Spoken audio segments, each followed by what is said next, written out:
ESPN and the PGA of America present the 2026 PGA Championship.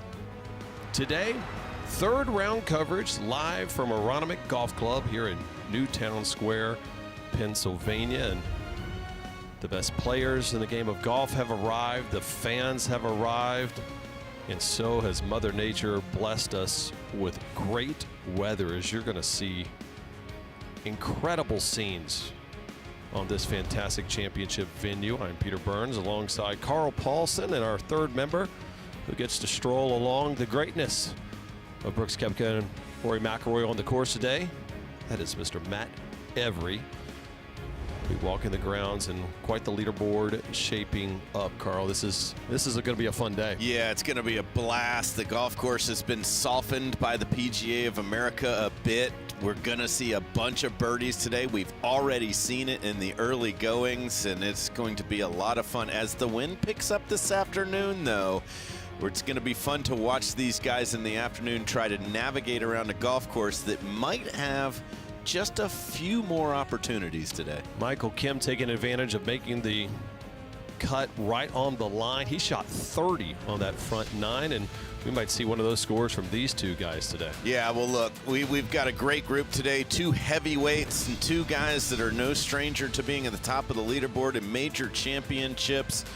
Brooks Koepka had been really hitting the ball nicely, struggling with the putter a bit, but he struggled with the ball striking a little bit yesterday. Rory McIlroy, what a terrible ending to round one it was with 4 straight bogeys, but came back nicely yesterday. Here he is at the second for a birdie.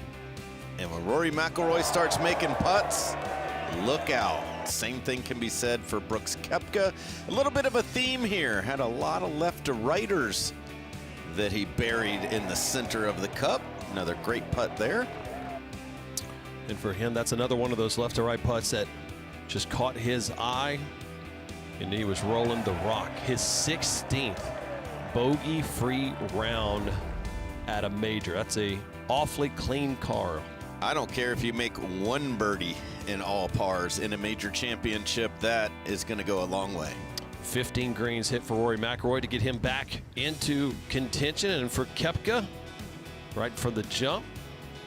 Again, Peter, a guy that if he starts making some putts, he can do some real damage out here today and move up that leaderboard awfully quickly. But this club, that has been so good for him, betrays him a little bit in the middle of the round, finding the heavy stuff on the right-hand side of 7. Where he would go on to make a bogey. And then a little army golf going on. A little to the right, little to the left. Left, right, left, right. Don't want to miss these fairways. That would be a trio of bogeys on 12, 13, and 14.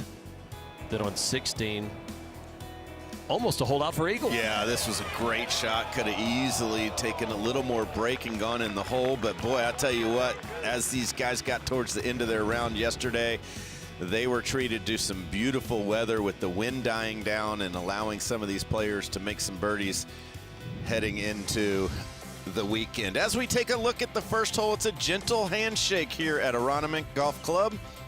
Just get the ball in the fairway. Probably less than driver for most of these guys, but a back left hole location, Peter, today is going to give these guys a lot of options on bringing it in low and skipping it back there, flying it back there, and just keeping it short of the hole. But the big no-no today is going over the green. Rory McIlroy talked a little bit about the opportunities to go low if they can get it going early in this round. And he'll have that opportunity. David Reesner for Ridgewood Country Club gets us going.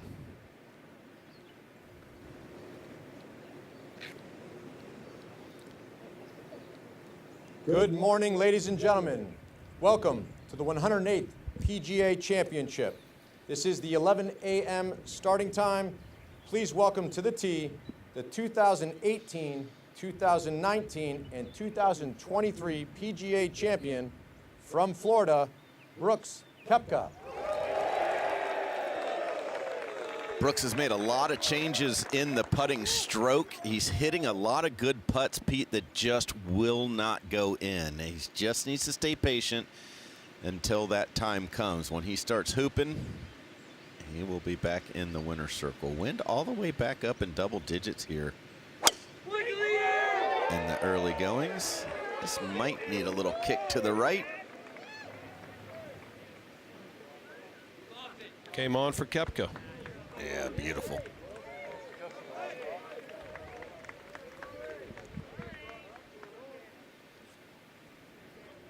Next on the tee, the 2012 and 2014 PGA champion from Northern Ireland, Rory McIlroy.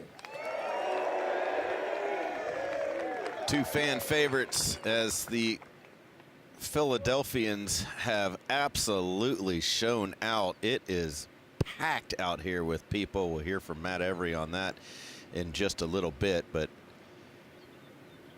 I got a feeling we're going to see some fireworks out of this group today.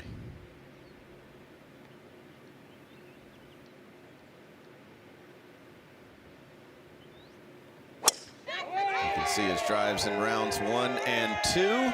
Split the uprights like an Eagles kicker right there. That's perfect. Absolutely perfect. Right down the fairway, and we could see some low scores today. And who's got a better seat than this man? He is Matt Every, our third member amongst the crowd down there. Matt, this is something special brewing.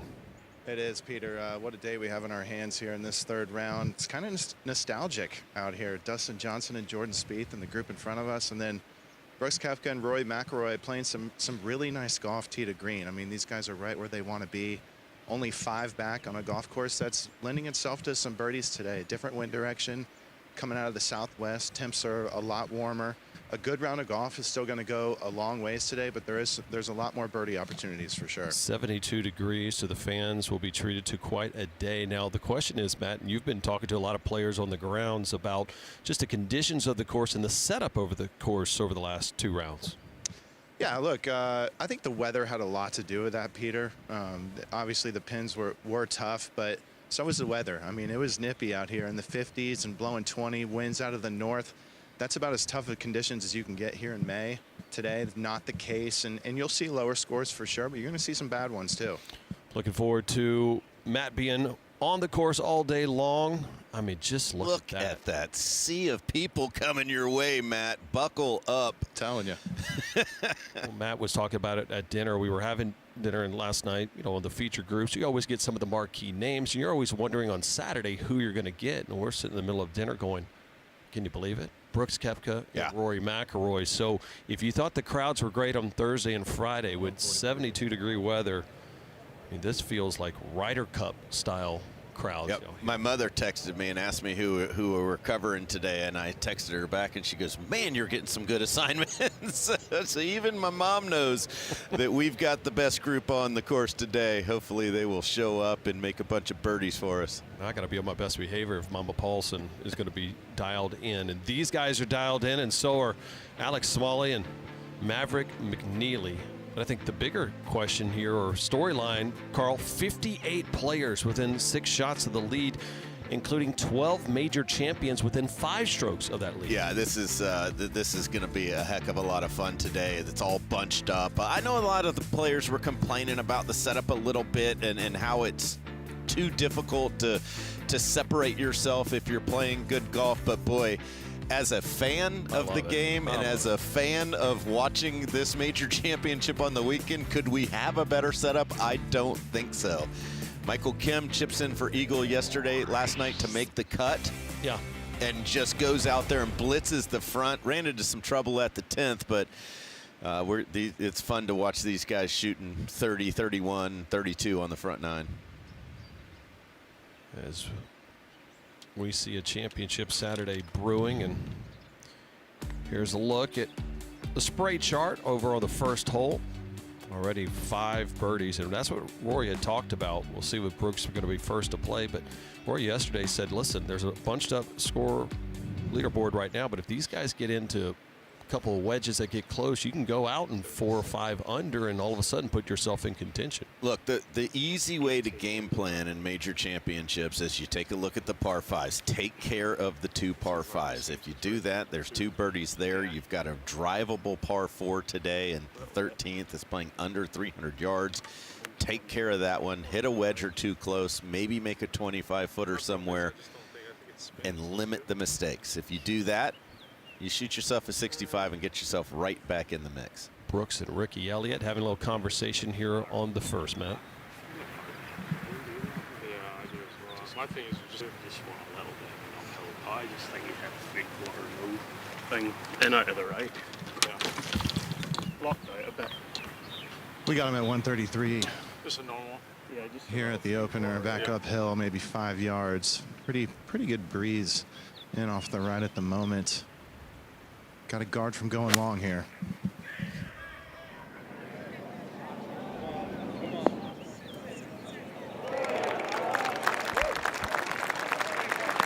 That distance will work for Koepka. Guys, he's hitting the ball as good as anybody on tour right now if you get the flat stick going. And at the Masters, I was watching him play a few holes, and I was like, my goodness, if he could just make some putts, he is going to be deadly.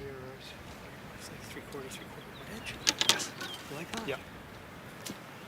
Just takes the spin off. 100%. Love it. I can tell you right now, guys, this is a different golf course we're going to see today. You're still going to need to drive it good, but these greens are far more receptive than they were the first 2 days. 10 yards closer here for Rory. 123. Should be a comfy wind and a comfy pin for him. You heard him say 3/4, 3/4. That's 3/4 back, 3/4 through. Did he tug it? Oh, just a touch. Easy, easy.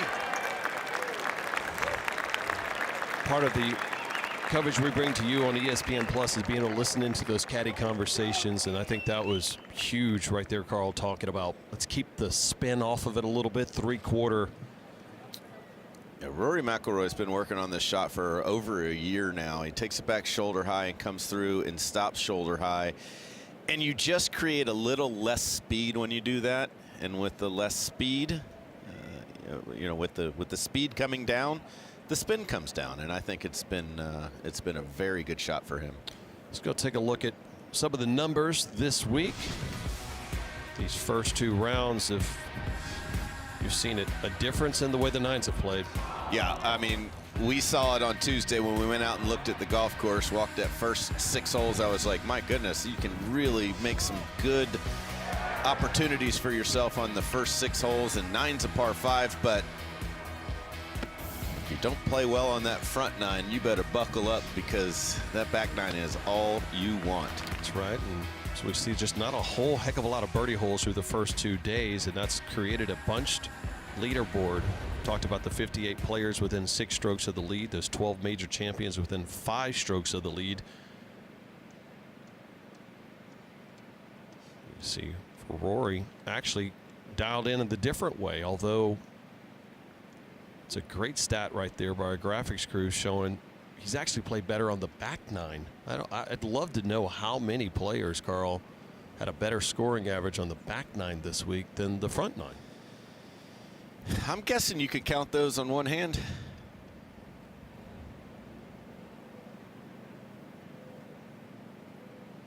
Brooks, perfect distance, Matt, on his approach here on the first. Perfect distance, but not an easy read. He's riding the spine the whole way, guys. You can see that grain change. That's pretty much right where the slope changes. Anything to the right will fall to the right, and anything to the left will venture off to the left. This will be on the speedy side as well.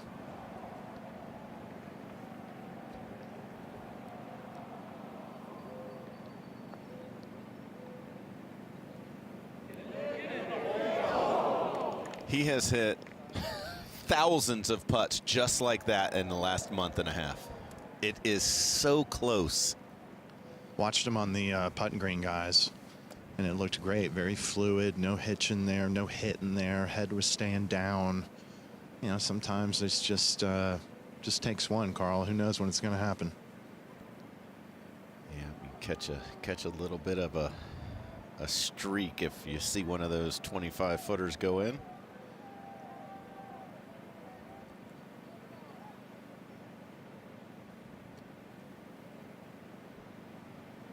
Justin Rose has just gone out in 30.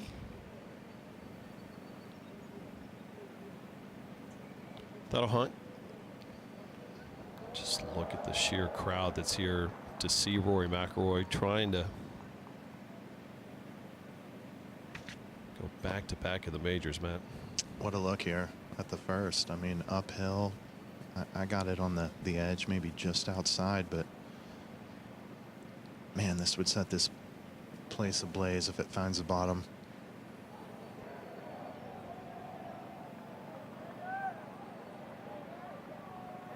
Here we go. Never left the center of the cup. Rory McIlroy, I think he would like the firm handshake that Donald Ross called the opening hole. That's a nice fist bump birdie for him. I don't think Donald Ross was a fist bump guy. No. More of a proper handshake kind of guy.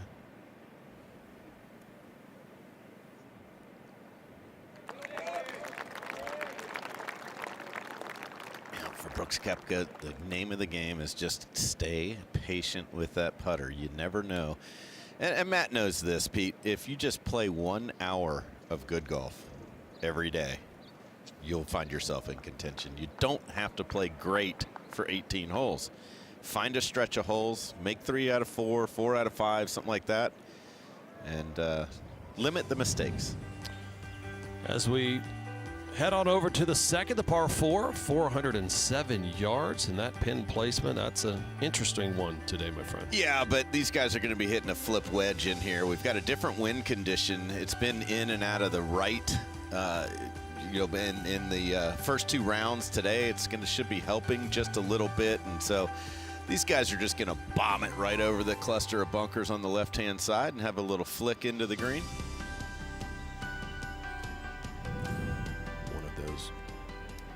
Easier holes right from the jump.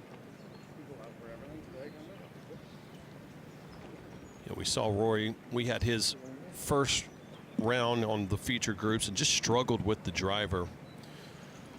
And then we saw him late in that afternoon spend a good hour plus on the range. He was done at around 2:30 or so. He was out on the range on Thursday until 6 p.m. trying to get dialed in. It paid off yesterday in that bogey-free round. Matt, is there any help in this wind, or is it just left to right? It's pretty much just left to right. Carl, tough fairway to find today with the slope moving pretty sharply from left to right. Rory's got the Chief out here, about 310 carry. I mean, he's got to be looking to bite off quite a bit here. Yeah, he's aiming right in the middle of that cluster of bunkers.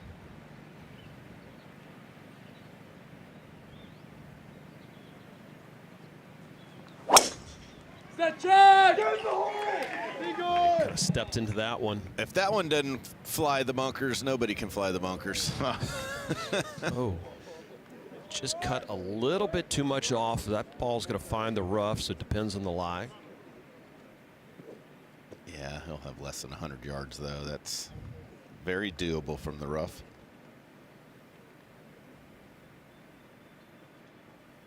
Here's what Koepka did in round 1 and round 2. The driver was a bit of a problem yesterday for Brooks.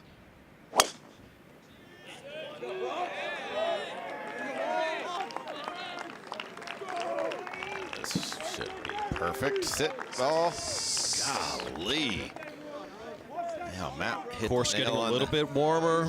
Matt hit the nail on the head. It's going to be a tough fairway to find today with all the slope in it from left to right. These guys will love the pace of play so far. For Eagle today yesterday, last night, to the to first make the 2 cut. rounds. Yes. And just goes out there and blitz. As we continue to roll on, Brooks Koepka, Rory McIlroy, 3rd round of the PGA Championship.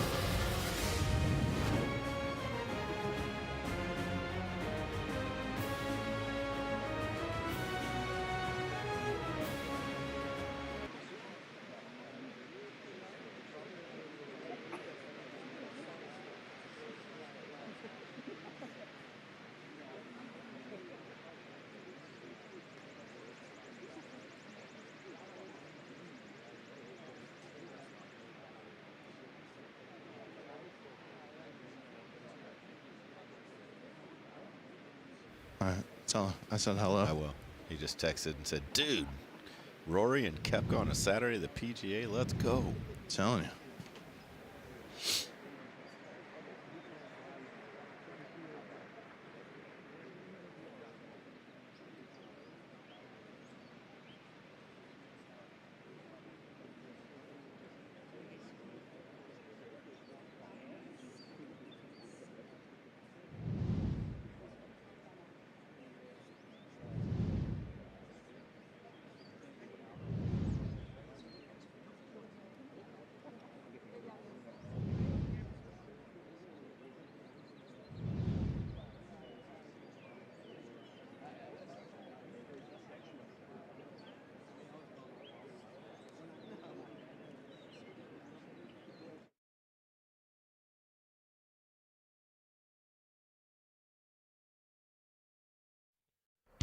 Welcome back to third round coverage of the PGA Championship in the city of brotherly love. Those are the Rocky Steps. I got my 6 miles in, did it this morning around 6 a.m., and that's a complete and absolute fabricated lie. I was going to say, I did not.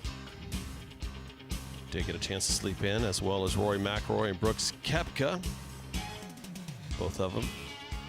Top 35 right now. I mean, I put Koepka ball striking in top 5 of this field so far.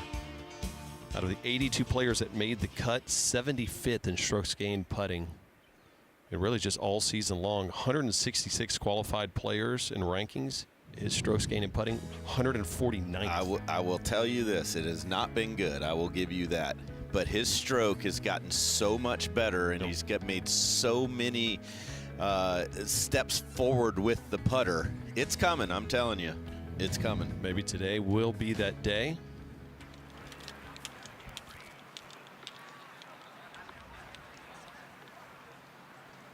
Guys, this feels, with Matt on the golf course, Matt, this feels like a completely different tournament that started today compared to the last 2 days as far as the weather and the conditions. Well, look, I mean, we got a lot of golf left regardless. Half the tournament's still in store. These last 2 days, we're kind of just about trimming the fat, survive in advance, and put yourself in position heading into the weekend. Both these guys have done a heck of a job with that. Try to listen in to Ricky Elliott and Brooks here.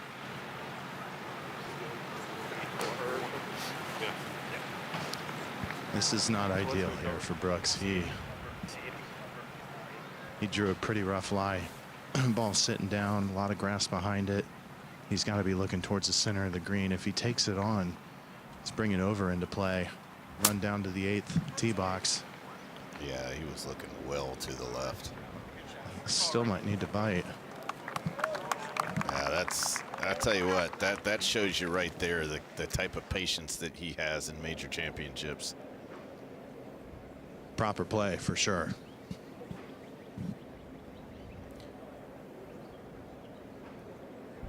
So taking of the medicine for Koepka, and a good lie and a pretty decent angle for Rory McIlroy. Is there's a no doubter, not even talking to Harry Diamond, just hit it and go. Oh, why not? 74 yards back into the wind, just a slight breeze at the moment. Plenty of green to work with, great angle. This is a great opportunity to get the first 2 here. I think it's going to be interesting today too, Matt, with the wind change. We're going to have a lot of crosswinds today.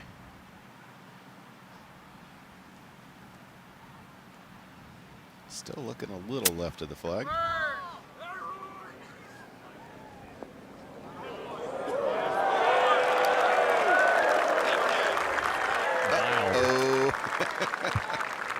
My man is dialed in. A birdie on the first. Just fantastic spin control coming out of that first cut. Yeah, and then look, he created an angle for himself, so he allowed himself to be able to bring that just in from the left-hand side, but he gave himself so much more green to work with than Brooks did. And that's going to be key out here today. If you're missing fairways, you better be on the correct side with an angle. No better way to showcase what we saw from Brooks and Rory just at that point. Now Justin Rose has quite the round so far today.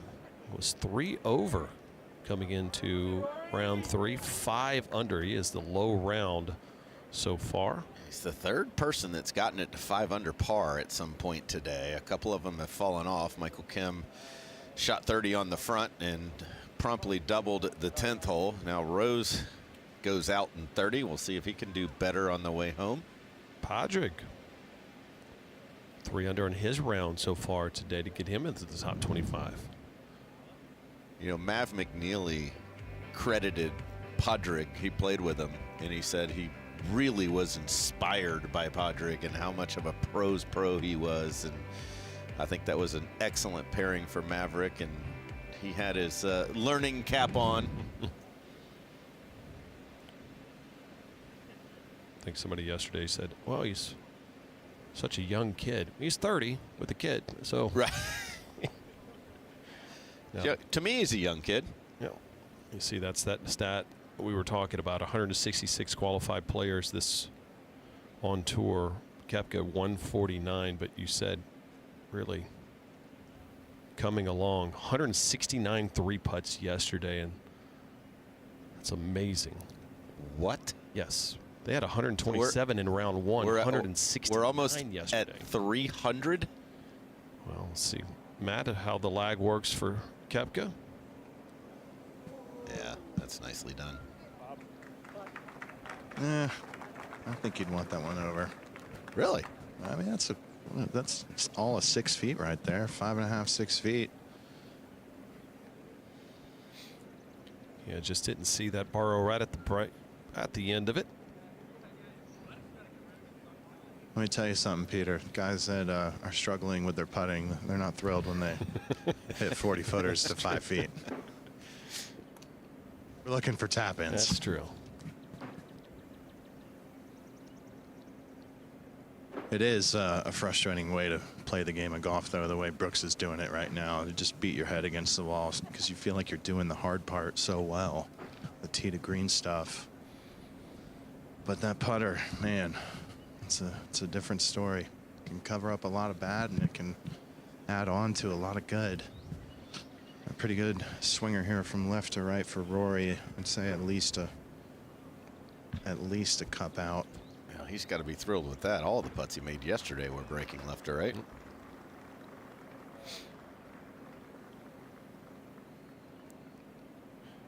Maybe a touch of read from how Brooks kind of snapped off over on the right at the end.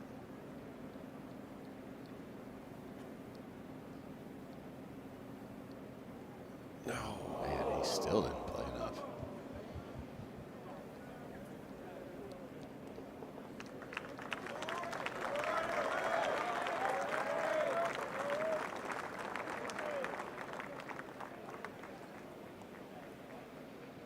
Yeah, it'll feel like that's not an unforced error, but a missed opportunity.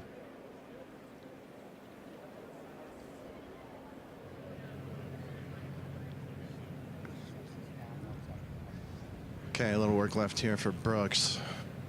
Right to left. Keep the head down. Ooh, there you go.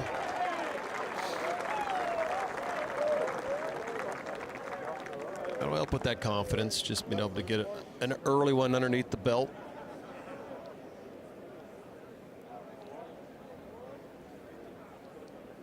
Koepka's been playing awfully solid. One of 2 players to shoot 72 or better in all 6 major rounds this year as they'll head to the 3rd tee box. Yeah, and I think we'll see some drivers here today. They'll stay short of this cluster on the left that you see at the bottom of your screen. That's the key.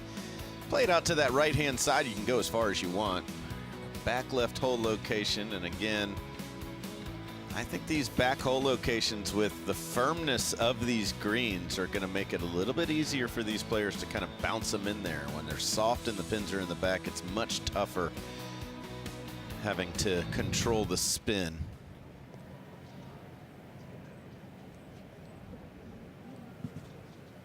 A lot of club here for Rory. That southwest wind's got just a hint of hurting it, but if this is turning over right to left, those bunkers down the left. The second set of them, it's about 345 to go through. These fairways are definitely heating up. You got to like the aggressiveness, though, on I a love Saturday it. morning. I love it.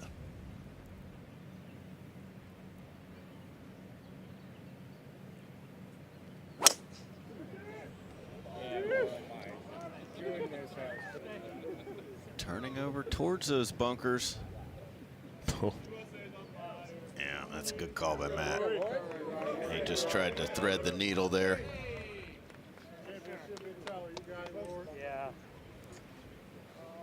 Different golf course today. I mean, obviously it's gonna play a little easier just because of the weather, but and these guys haven't seen this wind direction since Monday, I believe. The ones that were here early on site. Wednesday it was pumping out of the north. Thursday and Friday as well. USA! USA!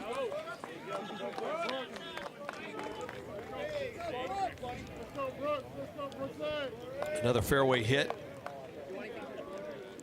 for Brooks.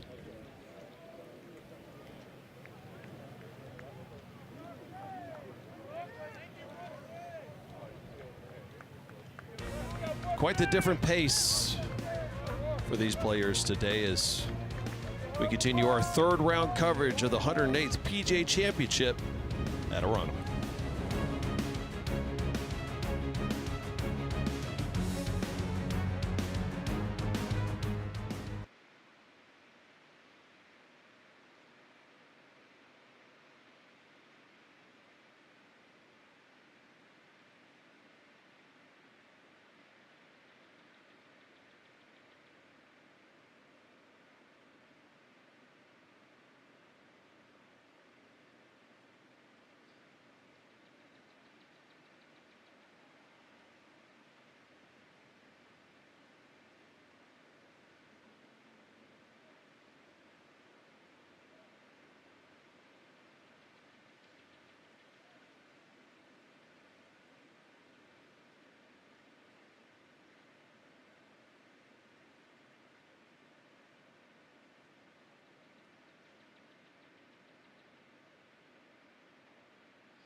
Welcome back to the PGA Championship. I'm Natalie Sheehan, PGA teaching professional out of Pelican Golf Club in Bel Air, Florida. And we are going to talk a little bit about how Rory gets so much power and speed off of the tee. We hear a lot that we shouldn't be swaying off of the golf ball. I know that's something a lot of AMs are concerned about, but if you watch Rory's backswing, especially with driver, he actually moves a little bit up and back as his first move off of the golf ball, which is a great way for him to gain a lot of speed and power. Easy drill for you to work on this would be to get set up, bring the driver out in front of the golf ball, swing back and hit. So let's try that out on the golf ball here. We're gonna get one going pretty far out there. So out, up, hit, and you can gain some club head speed and start to hit it a little bit longer off the tee, which I know everyone is searching for. Thank you, Natalie. I will be doing that later today. I was just getting ready to say. As a man who sways and does not hit the ball 346 yards like Rory McIlroy just did. Absolutely crushed it.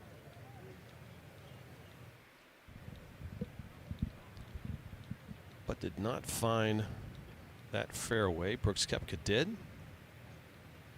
Of course, you heard that wind blowing. She's out at the facility at Frisco, where we will have the PGA Championship coming up next year.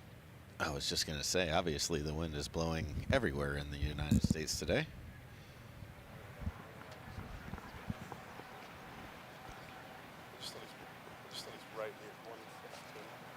Looks like Rory's got some room in that bunker, Matt. He's got a little room, but I'm not crazy about it. It's going to take a quality shot to get it close. Brooks couldn't have placed this in a better spot.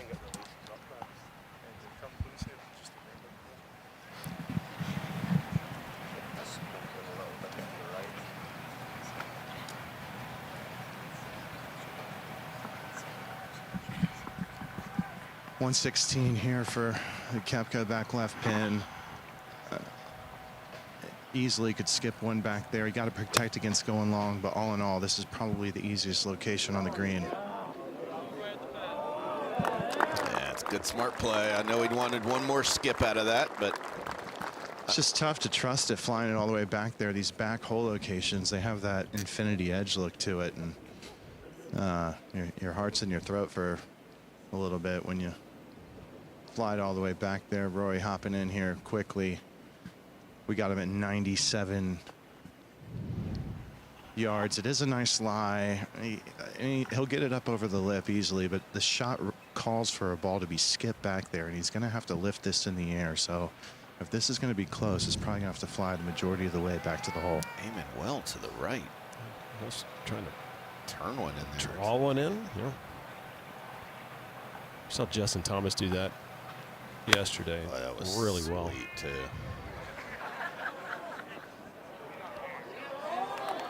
All right.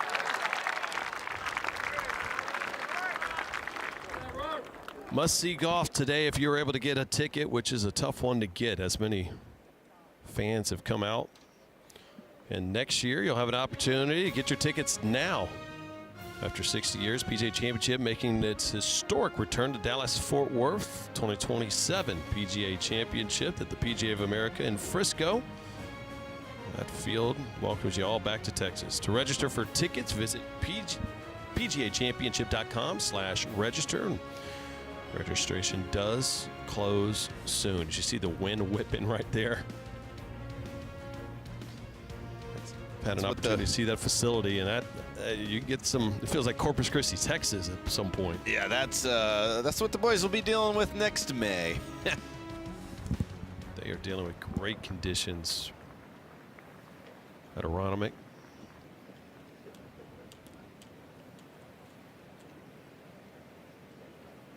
Matt, we think there might be a 63 out there sometime today. Maybe. Maybe. We'll see what these pins have in store. I thought they did a heck of a job the last couple of days just wearing these guys out with the whole locations.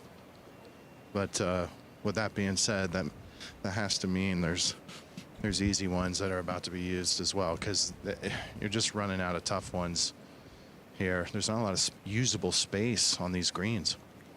I can't wait to see how hole number 5 is going to be playing, the real short par 3. I was hoping that they made it 100. They did move it up today. It's only playing 150 with that front pin placement. It's 6 on, 6 from the left, so right next to a little fall off on the front left of the green, but it'll be a wedge probably for most of those players.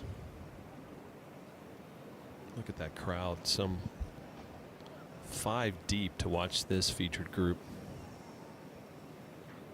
And Matt Every. You said it. Just inside of 40 feet here from McIlroy. It's going to be riding the spine and will move to his right. Shouldn't have to worry about pace too much.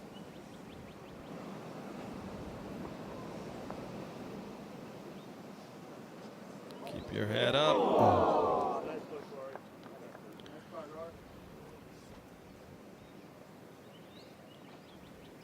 Just a touch low in his last 2 putts. But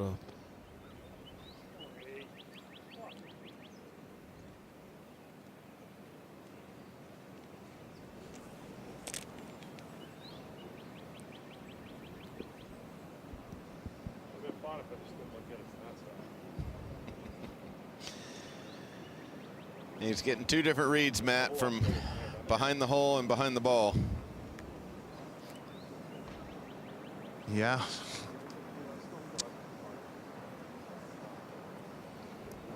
I get it. I mean, these greens are tough to read. Don't want to leave any stone unturned, but then sometimes there's overkill, especially when you're putting poorly. It's almost hard to, you're trying so hard, and it's hard to try less. It's kind of one of the secrets of this game is you get into your own way, just wanting to make everything. You know Brooks wants to make everything. Who doesn't? But it just hasn't been working out at the moment. It's a big putt here. Very makeable. Back up the hill. I got it right edge.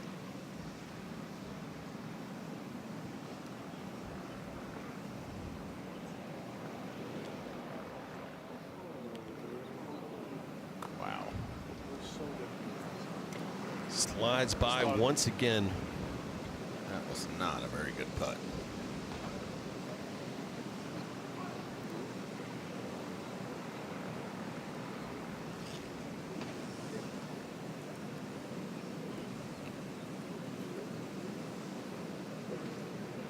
So much momentum for these players too. You see one putt fall early in the round, thinking, okay, Yeah. got it going today.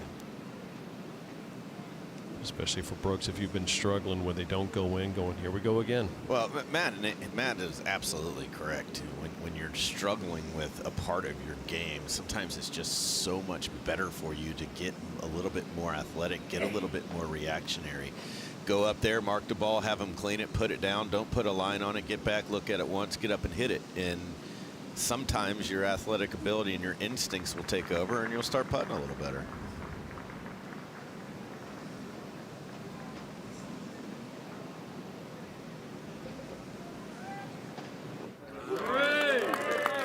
Good solid putt there from McIlroy. A little tester, and he answered it properly, find the lip in. So 1 under through 3, and he could be 3 under through 3 with those looks that he's had so far.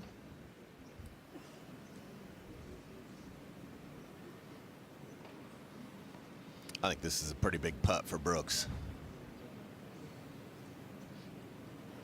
Not the easiest 3.5 footer.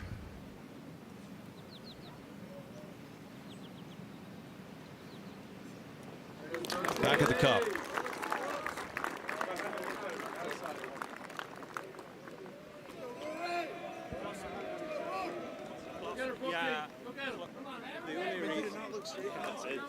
Yeah, you hear him. Did that not look straight? They're still talking, him and Ricky, about what that putt was over on the third as we head on over to the fourth. 460 yards with those bunkers coming out right in on that landing area. And this was a super comfy tee shot for the boys yesterday with a right to left wind. It's going to be a little different today for these guys trying to find this fairway, but a back right hole location.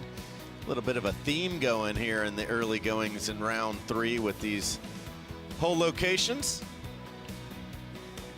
I actually think this is a very gettable hole location. Again, though, it's going to have that infinity edge that Matt was talking about, where it kind of runs off after the flagstick down towards the back right portion of the screen. Infinity pools good. Infinity edges on greens, not so good. Correct. Back in and off the left today here at the 4th. Tougher driving hole than the previous 2 days.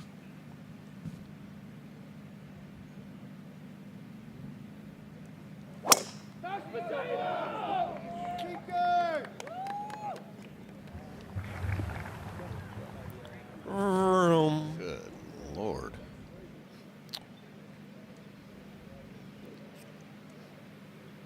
A little action on that one. It's a must to land the ball in the fairway today. I mean, you're leaving 50 yards on the table if you fly into the rough.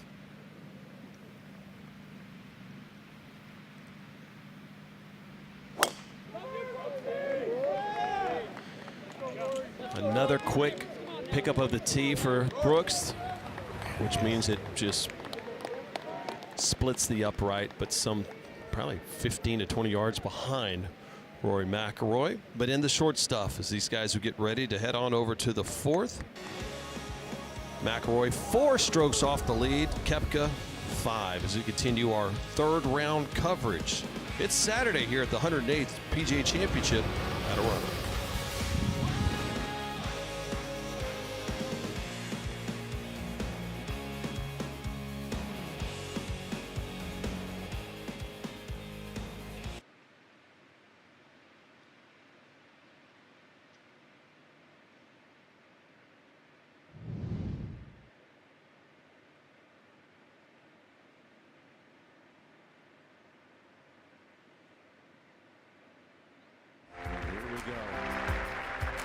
his year again. Rory is a rare repeat winner at Augusta. Going back to the Masters this year, playing with a level of freedom that I've never really had at Augusta, that was a big, sort of like a revelation to me. Like, here we go. This is how I want to feel when I play these big events. That's on a good line. How about this? Oh yes! If I can bring that feeling into this week, into Shinnecock, into Birkdale, I've got a lot of opportunities. And if I can play with that freedom, I'm excited about what the future holds.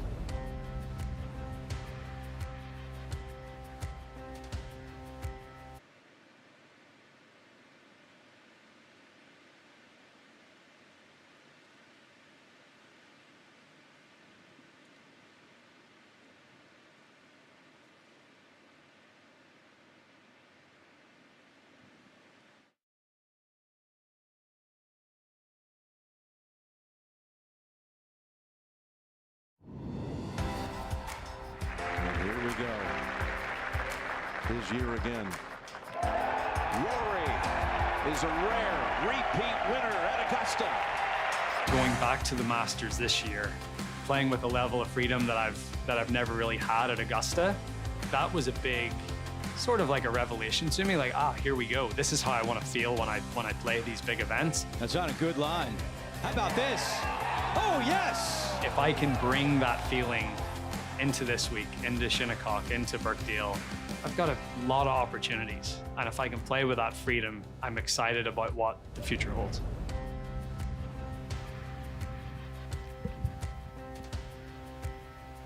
That's a pretty good Mount Rushmore of, in major history, most rounds of 67 or lower. With that round yesterday, McIlroy, 1+.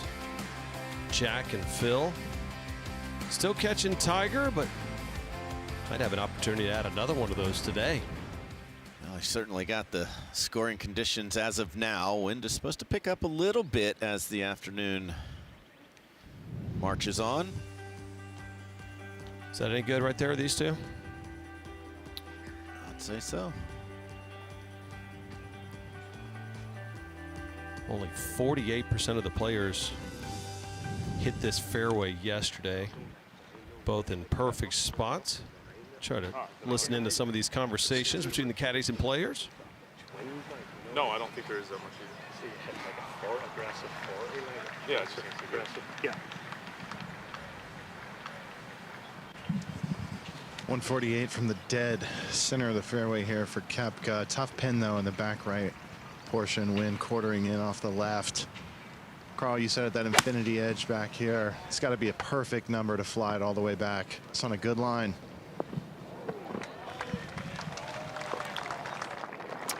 See how receptive these greens are. Well, that was into the wind, so that was obviously, the spin was aided by that, but maybe a little bit too conservative there with a short iron. Well, let's see how aggressive Rory wants to be. 131. And with the way the balls have been landing, you gotta think he's gonna fly this one all the way back there. This one might need to bite. Sit. Oh, that's what you're talking about. Well, he pulled it. Anytime you pull it, it goes 3 or 4 yards longer than a normal shot. He was trying to kind of baby fade that in there and got over top of it a touch, but I had that 3/4, 35. You're talking to Harry about hit it 3/4, 3/4. We saw that 3 or 4 times though yesterday, right, Carl? Just that slight pull, you're going to get a couple extra yards on it. What's the difference? I'm just curious what 75% of 75 is.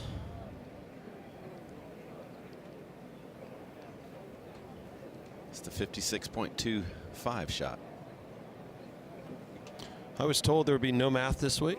Well, calculator. Yeah.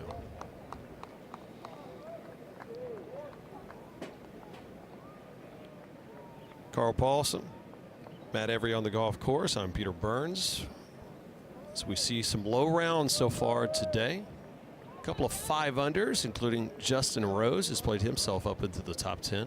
Michael Kim made the cut on the number, had it to 5-under at one point, came out in 30. He's at 4-under today, so there are some birdies to be had. It'll take a little work from our crew, as you see. Hasn't been a long putt made so far here on this Saturday on the 4th.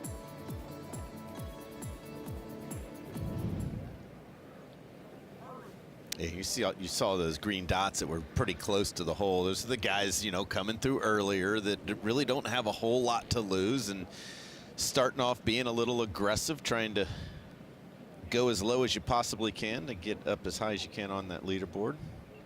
This looks like to be a little bit of an issue here, Matt. I don't know. When I went and looked at the lie's good. The shot itself is hard. He's got that up and over he's dealing with the fall off, and then it runs away from him past the hole. But as far as getting clean contact, I like his chances here. Okay. I thought it looked, the camera view that we had looked like that the taller rough was in the way. But yeah, I think he's got a little room. He's got a couple inches. Gotcha.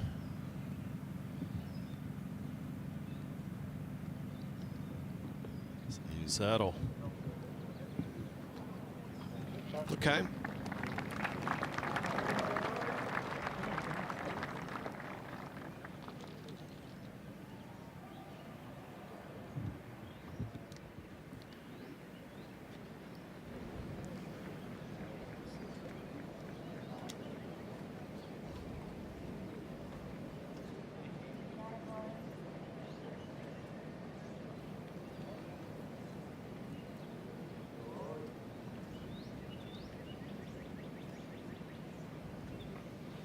That is the defense here on the 4th is players not wanting to go long here, Carl. I felt like that was what Brooks was fighting against here.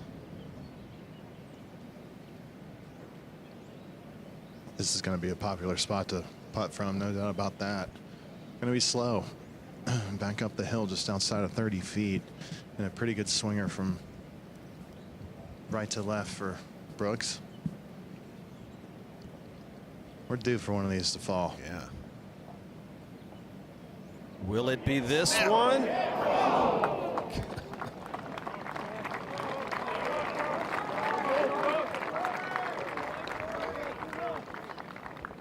Just needs to get that one to fall.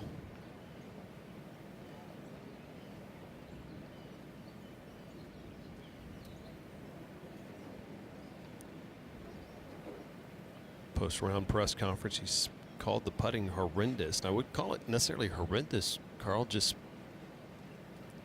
off a touch. Yeah, it's, look, if you look at it on paper and you look at the results, yeah, he's going to say it's not good, but he needs to stay positive about it for sure. And Matt's absolutely correct. It is such a hard way to play golf when you're just striping it and you've given yourself so many opportunities and so many good looks for birdie, and you just can't get it in the hole. It is really frustrating. Even Scotty went through a little piece of that about a year ago. Welcome to my life.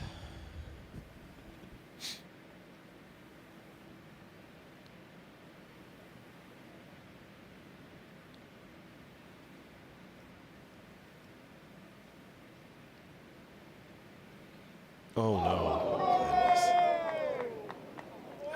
Just shoved that handle forward there. I think he just thought that thing was going to snap a little bit. Yeah, but he hit it way too hard.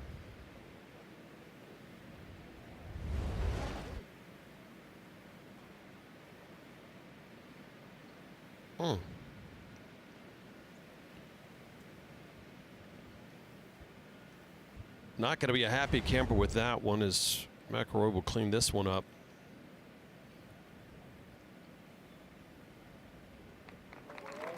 Right from the mayor's office in the middle of the fairway. Thought the chip was okay. Just yeah. I think he saw maybe on when the when the ball went out a little bit more after his chip, kind of really saw it kind of break, and I think that's what he read into that putt.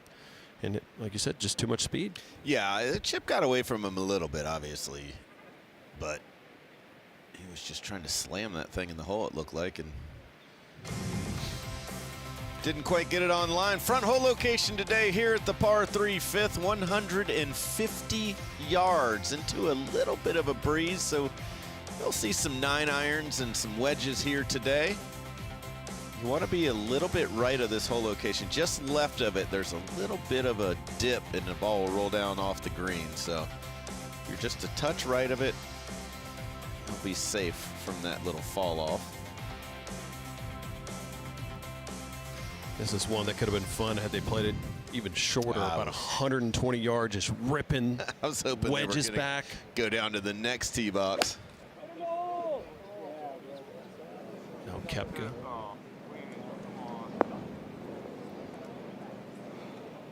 Yeah, just from that distance, I don't know if you're going to be able to get that spin like you would if you were hitting a gap wedge in there and being able to just reel it back. I think also, guys, it just sucks being the guinea pig on a hole like this. 150 yards, it's probably right in between a 9 and a wedge for these guys, back downhill and into the wind. And 55? Yep. I think Rory could benefit a lot from seeing where Brooks's ball ended up. If he's between clubs, ball's going a long ways out here right now.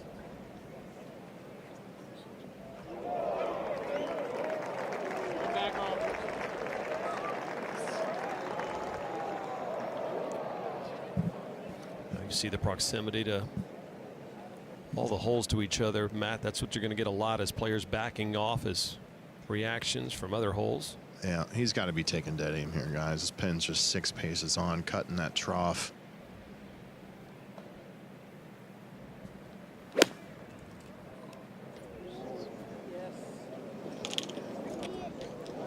Staring at it, and rightfully so. Careful. Okay, just past that little dip that I was talking about. Nice shot.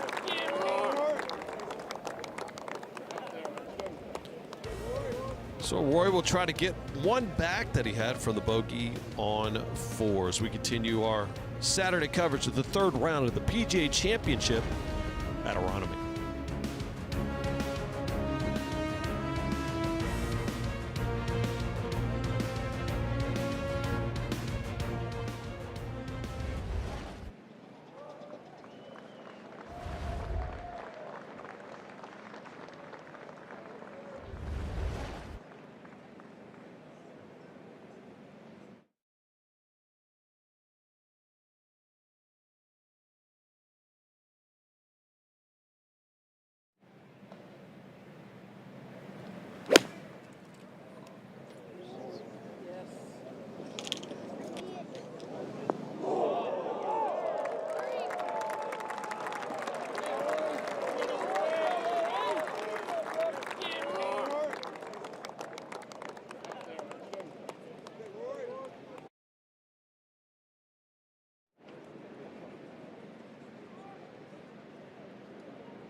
Welcome back. 3rd round coverage of the PGA Championship at Aronimink.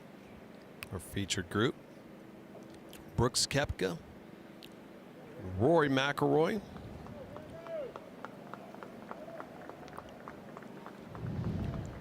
let's just see how this hole will play.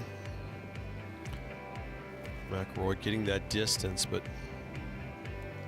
no, Matt Everett just talked about it. Just kind of stinks being the guinea pig to see how that ball is going to react. With the green's playing a little bit different, Matt, and Koepka had that thing looking right at it, but just not able to put any spin on it to get it back towards that cup. The green's playing different, Peter, but also just seeing how the ball flies through the air. It's into the wind, downhill. a shorter hole. It's one where if you're dialed in and kind of know what's going on, you have a nice birdie opportunity with Rory. Brooks has got a long ways home. Back down the trough. He's going to ride the left side of it. It's going to swing from his left to right, but this is all about pace here. He's been pretty conservative too, Matt, with his approach shots today. I haven't really had a great look at it.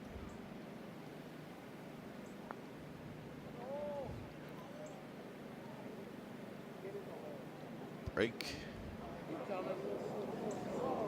All right. Thing just kind of straightened out on him at the end.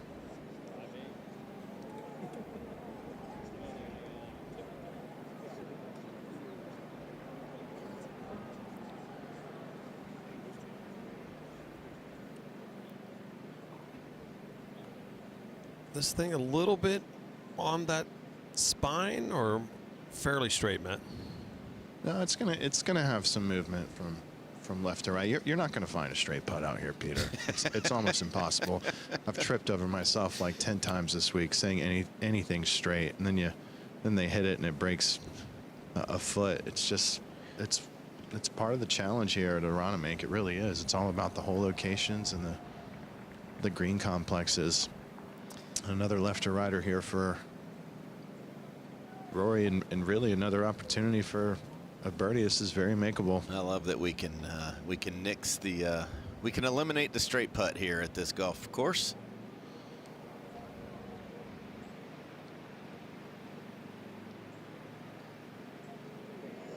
Nice bounce back birdie for Rory McIlroy.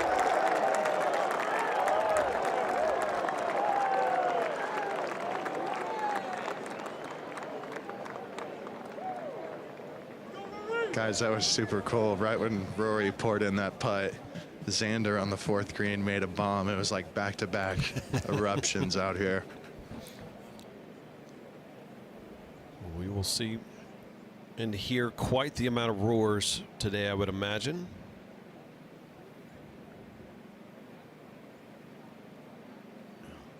Thinking about around the 16th green and 17th green today, later today, when the leaders come through, it is going to be absolutely nuts. A clean card for Brooks Koepka. Snow.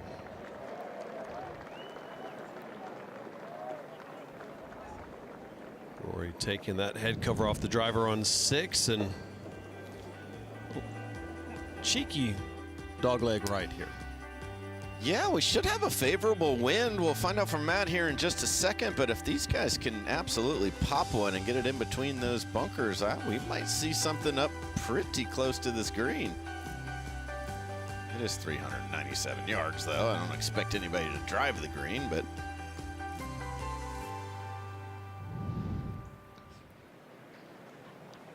there's a guy that could give it a run. They're playing downwind. Is there enough wind out there, Matt, for him to get close? I don't know. I mean, I don't want to challenge this guy. He's got to really step on it to get there, but he looks like he's going to try and bite quite a bit off. That's a get after it stance right there. That is extra waggle. Yep. Oh, buddy. Recoil, too. He's looking and staring at it. Look at this thing. All the way up. You talked about it. Can you drive the green? He drove the green. Rory McIlroy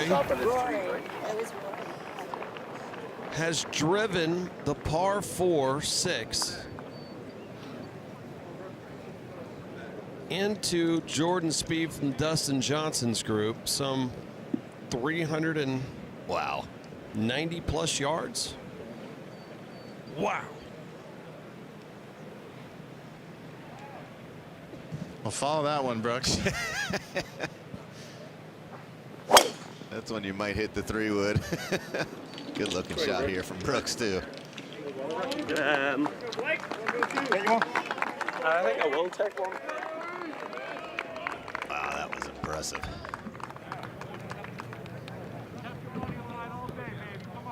Look at Koepka looking over at Rory going, really, dude?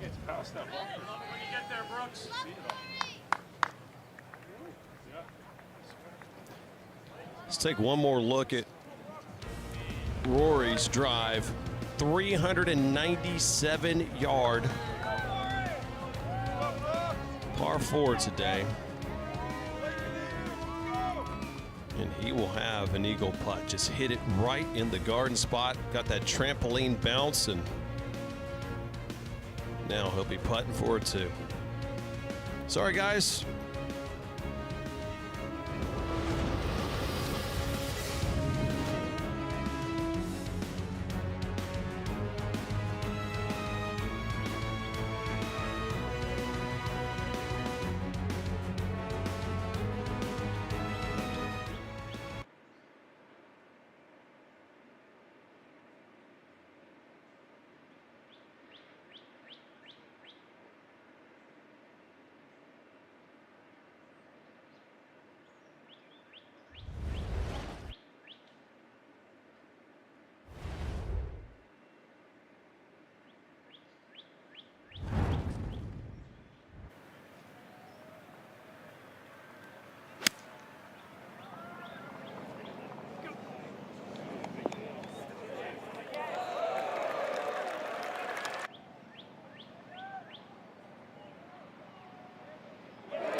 Welcome back.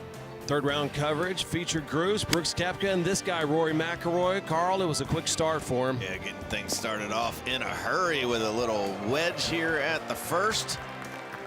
Finds that upper level and promptly buries the birdie putt. We looked at each other going, okay, here we go. Then on the second from even closer. Yeah, we were expecting some fireworks here, and Rory just lets that one slip by the right-hand side. It was a bogey at the fourth before this approach at the short par 3 fifth. Beautiful distance control. That was from 12 feet. That little left to right where he made so many putts over on Friday. Bucket again. And just moments ago, we said it was an aggressive. You felt something special was happening here, Carl. He took the side of the tee that he went on. His feet were a little bit wider than they normally are. He took a couple of extra looks and promptly hits it 369 yards right onto the green. Yeah, I think you just saw John McGinnis, who's covering the group in front of them, look over and go, huh? Really? What was that? Well, a 2 on the 5th, and he'll have a putt for a 2 on the 6th. Some 397 yards, rather, par 4. Brooks Koepka hit a very nice tee shot. He How just far? got outdriven by 47 yards. Yep. By the way, I'd be 47 behind Brooks. They're awfully good. Matt Every on the course. I got Brooks at 52 yards and I mean, they're telling these guys, please make birdie here today. This pin's about as easy as it gets at the 6th. Plenty of green to work with, slightly down breeze. This should be pretty close. Sit. There you go. All right, Brooks, let's make a run now.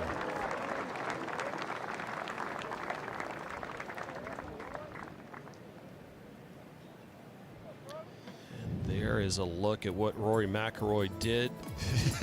That is a line in which I'm unfamiliar with in the game.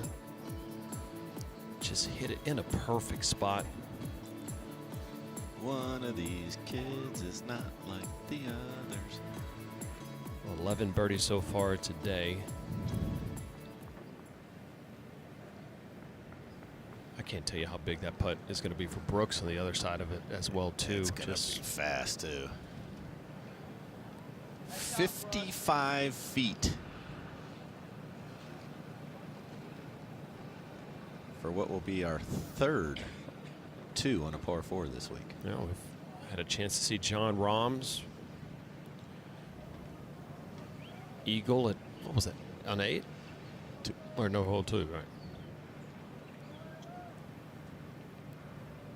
Christopher Rayton made it at 11 on Thursday as well.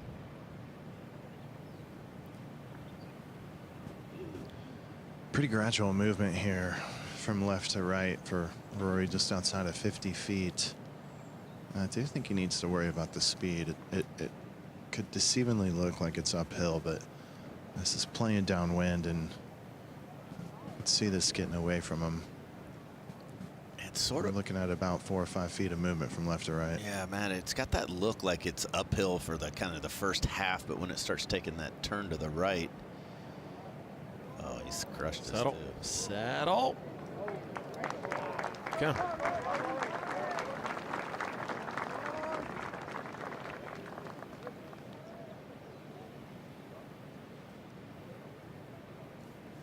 So again, McIlroy, that short putt he missed on 2, then the bogey on 4, but getting it back with a great birdie on 5, and now we'll have within 6 feet. Back to back. This one going to be as quick as it looks, Matt? I don't think so. Okay. I mean, it's on the quicker side, but it's back into the wind, which that matters a ton out here. It really does. I think it's something that goes unnoticed by the general golfing public. Not a lot of movement in this either. It's gonna swing from his right to left, but far and away his best birdie look today. He's been pretty conservative with his approach shots so far. See if he can take advantage of this opportunity.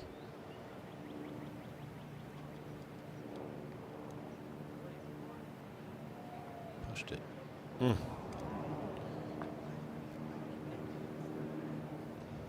Yeah, you can almost see how hard he's trying. You know, when you look at somebody, you look at a Ricky Fowler putt, and it just looks like he's kind of ho-humming it. And he's trying just as hard, but well, Cam Young yesterday, we saw that there was a flow in Cam Young, a confidence into which he felt great about the speed.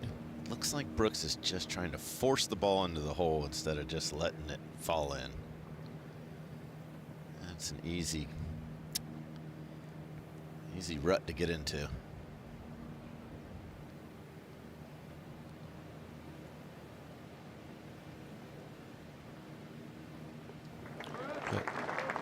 Spider V putter that he was trying to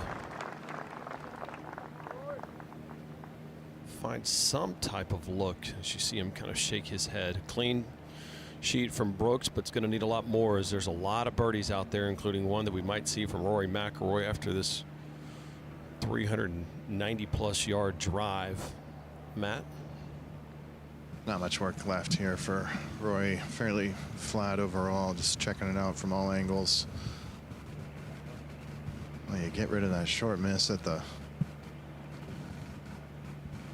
4th and knock this down. Could be a special round either way. For his 3rd birdie in 6 holes. So back to red numbers for Rory McIlroy. Could have been a birdie on 2 as well. So Rory has found something. Again, just bogeyed 4 of the last 5 holes in round 1. Went to the range for a little bit, got dialed in. Clean scorecard yesterday, and taking advantage of the scoring conditions along with others, including Justin Rose, who's having have a day, Justin. Quite the day. From 115 on the 3rd. Perfect tee ball up that right hand side. Beautiful wedge shot. After a Great approach on the 4th. Center cup. Getting the irons figured out now. Yeah, and here he is at the 150-yard par 3 5th.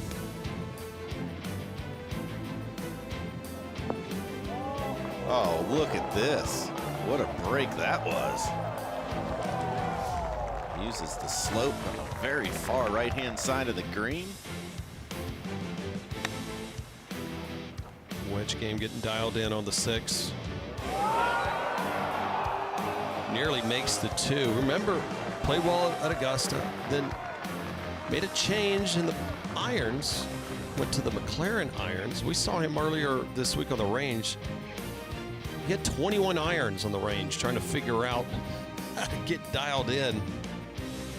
I say he's doing it all right. 11 of 12 greens so far today, and he's found himself tied for 3rd at 3 under. By the way, he's on the tee box of the 292-yard par 4 13th today. Thank you.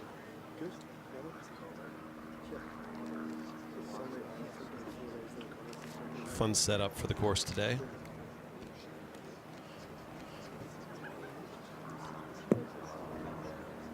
A little bit of a blind tee shot for the players on the 7th. That wind still freshening it up out there, Matt, it looks. Blind landing area for sure. I think it's a more comfortable wind today, though. In off the left, they can kind of use it as a barrier to shape a left to right shot here. Also going to need something working left to right to hold this fairway today. Boy, this is on a really good line, guys.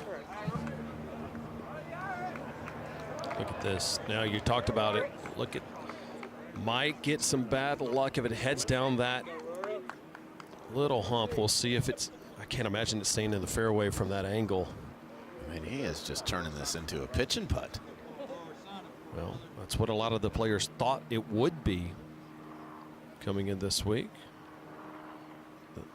In the course, and Kerry Haig said not so fast, Lee Corso style. Yeah, this is definitely needs to get down.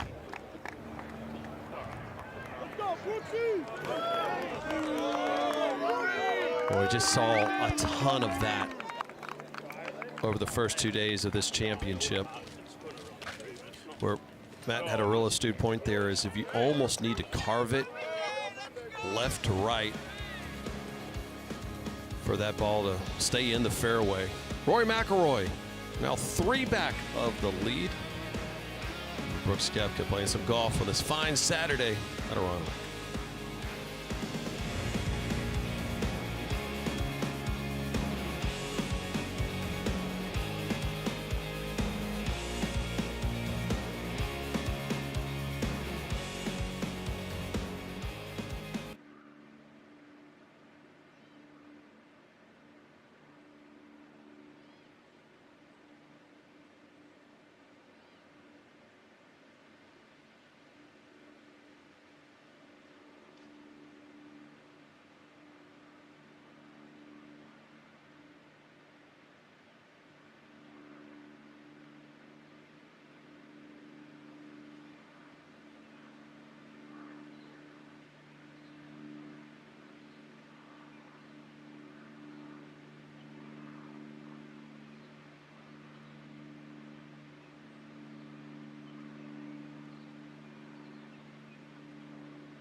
Featured group coverage.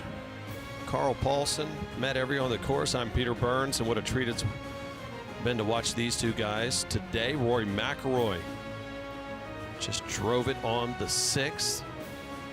Back-to-back birdies. Brooks Koepka could be 3 under on this round so far today, Carl, but just hasn't been able to find the bottom of the cup with the flat stick.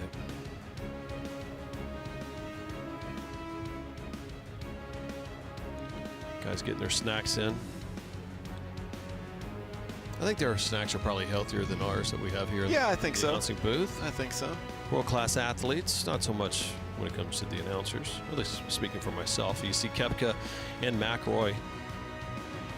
A lot of those shots roll out of the fairway, although there have been a lot of those red dots because of where that pin is on that right side. So, Matt, it looks like, you know, the angle doesn't crush the guys if you're playing from that left side today, unless the lie is just really bad.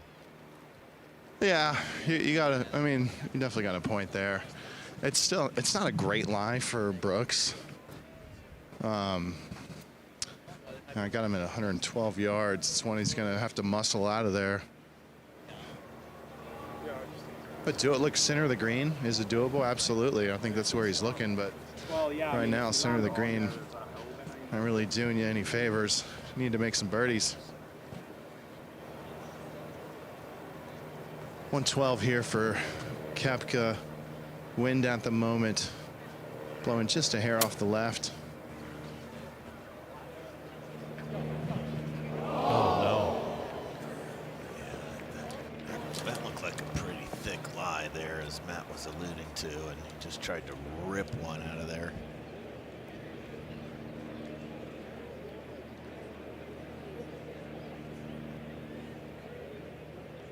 just trying to get that ball up in the air and look fairly clean. Just, it's the brilliance of this golf course. You think you hit a decent drive. No.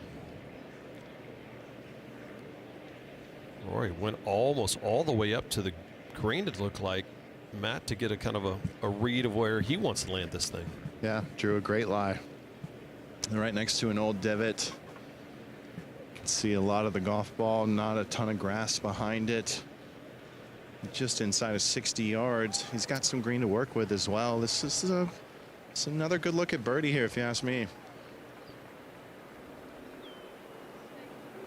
Got the face pretty wide open here.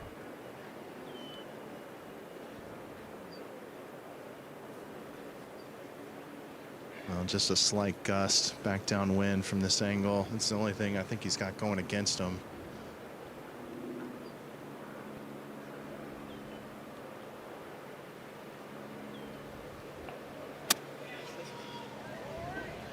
Get up. Came out hot. Will it come back down off the ledge is the question. Not all the way, but he's getting some help.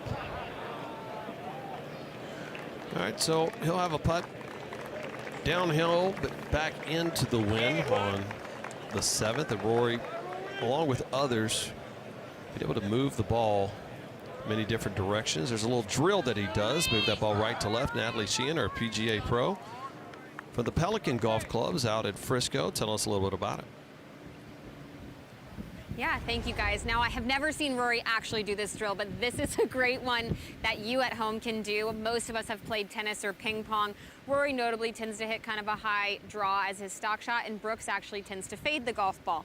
3 simple things you can do with my little training aid here. Number 1, if you are a slicer of the golf ball and you want to hit more of that towering draw, I want you to have the feeling like you are going to add top spin as you go through the shot. That can help you hit more of that draw pattern. If you are somebody who hooks the ball, you're doing too much of that. So I'd want you to almost feel like you have that slice feel with the tennis racket as you come through the shot. It's a really nice way to visualize something that most of us are very familiar with, and I really encourage you to try doing the opposite of what you tend to do. So add some top spin if you slice it, add some slice spin if you tend to hook it too much. Great work from Natalie, and I think the advice she would give to me is just play pickleball or tennis. Now Koepka.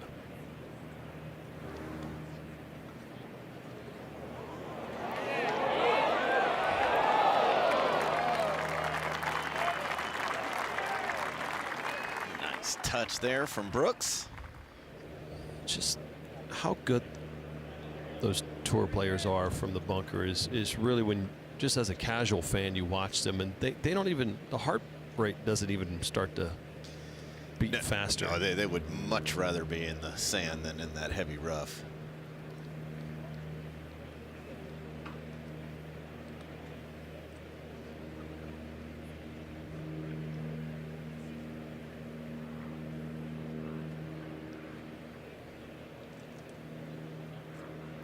You see Rory went a little bit long out of that decent lie in the rough. How fast do you think this putt's going to be, Matt? It's going to be fast. And he's got a little bit of a breeze he's going back into, which will help him, but it's got some movement from left to right as well. You're kind of at the mercy of the slope here. There's no options of being firm and taking some of the breakout. Just absolute scenes around this 7th green, guys. I mean, I don't know what camera angle you got right now, but it is mobbed out here. Now we're getting a good It's look. a great look at how many fans Lord are out there.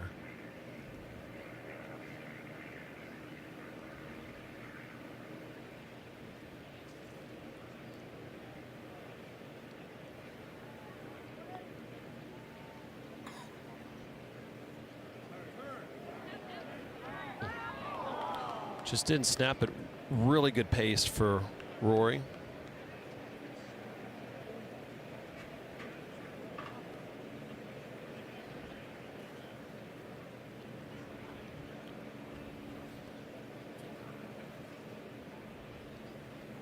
He'll clean that up.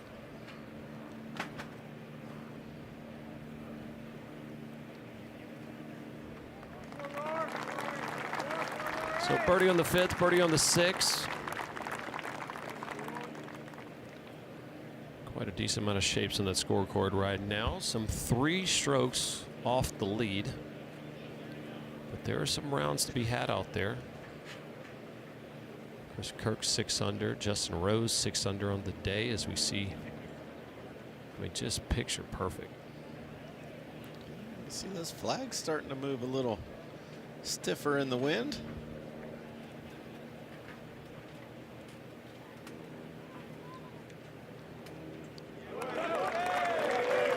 A Sandy for Koepka on the 7th.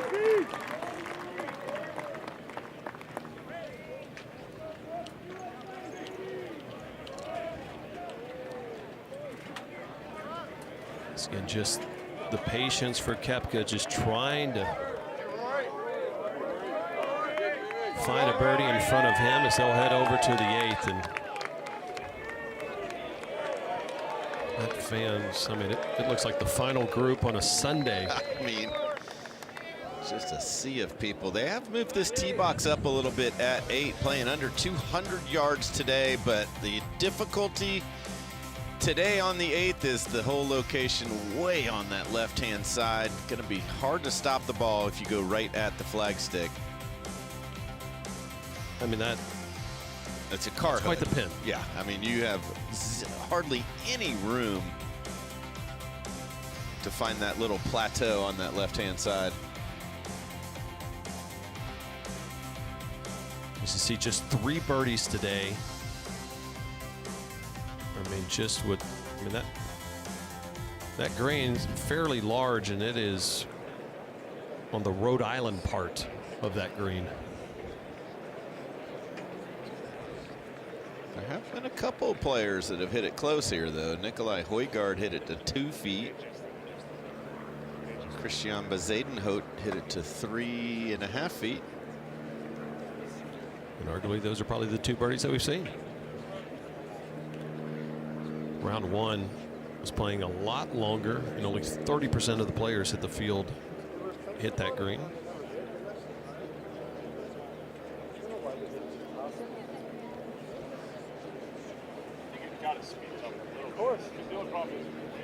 Guys, the pace of play has been so much better today than it was. Finally, this is the first time they've really had to kind of catch their breath as they wait.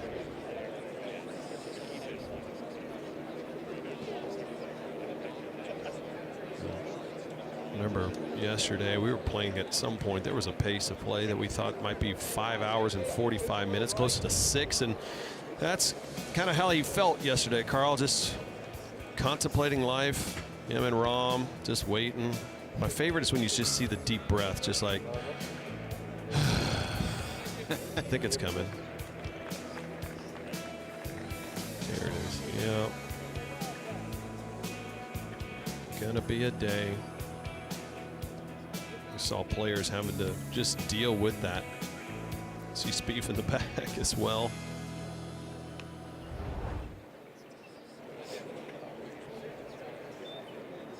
This is the first time the players have had to wait. But my goodness, I mean, I can't imagine, Carl, just having to navigate those conditions yesterday, the pin placements on top of just a long trudge of playing pace. Yeah, I think Matt will agree with me. There is nothing worse than slow golf. Maybe a couple things. Maybe a couple. Root canal. It's fair. It's probably on that list.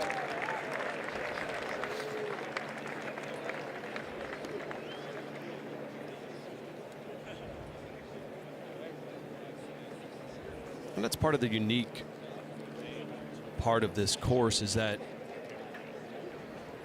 it is fantastic for the fans. I think that's why we see so many of them, because you can kind of go back and forth as we get a great aerial view of, my goodness, how many fans are out there. I mean, look at around in between 7 and 11. You can't fit another person in there. I think this part of the country has just been starved to see championship golf, and it is brutal weather out there. It's only 72 degrees and perfect. Couldn't be a degree better. Matt, you've done a lot of these with your boots on the ground between some major championships and other tour events. How big are these crowds compared to what you've seen? Biggest I've ever seen. Not Ever? kidding. Not ever. Yes. Now, I've never been to a Ryder Cup, so there's that. But dude, I've found myself numerous times this week taking my phone out and trying to, capture some of these things I'm seeing with my eyes, and it's just not the same. What's up, baby? Sorry, I was just dapping up Dustin. He's walking by. Fishing bros. Long time bros. Long time bros.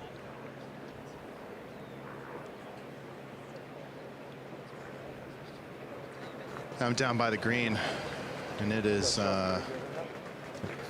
what a pin placement we have. Greller just walked by me and said, "It's a good hole, huh?"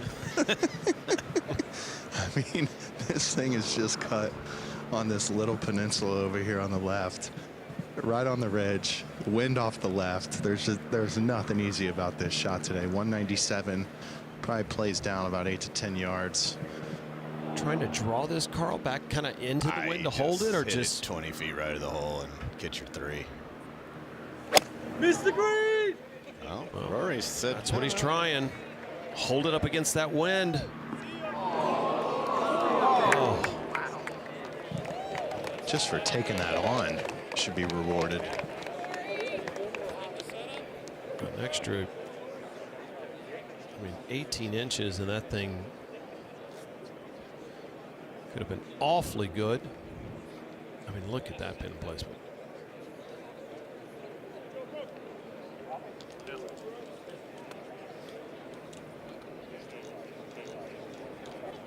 Now Koepka to the postage stamp here on the 8th.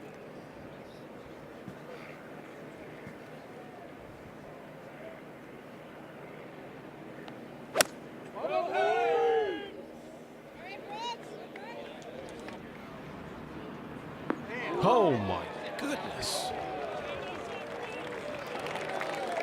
And that's not too bad. You can use putter from there. Got all kinds of options. Great look of what he'll have to see. Back onto the uphill part. down onto the ridge as we continue our third round coverage. Perfect conditions for Rory McIlroy and Brooks Koepka here at Aronimink.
Welcome back to third round coverage of the PGA Championship.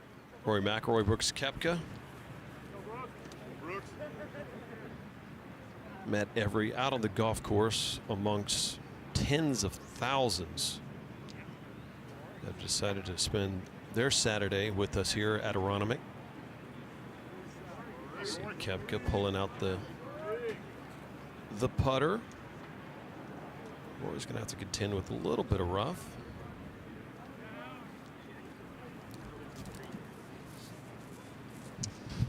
I'll tell you what, we got way too many people inside the ropes out here. I bet this group's got 100 people inside the ropes. Never seen anything like it.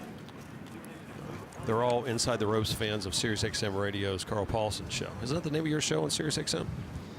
No? Yes. Okay. Matt, you should see it at a Ryder Cup. You got 50,000 people waiting for four groups to come through. And then the group comes up and there's 250 people that come stand right in front of everybody. Ugh. It's not fair. It's crazy. Not the best reward here for Brooks taking this flag on. That was a heck of a shot he hit into here, but just really nowhere to fit this ball into this top left hole location here at the 8th. He's got to be very careful with the speed here once it gets up over that ridge, and you can tell where the change is with the slopes, because that's where the grade change happens. So quite a bit of up here, and then the last 5 or 6 feet there'll be some over. Gonna swing to his left. Get up, and then oh wow, yeah, this is what you're talking about, Matt. Just had to get it with enough pace up that hill, wasn't able to do it. There's so many awkward shots like that around Aronimink. So that will test the mettle of that putter that has struggled mightily.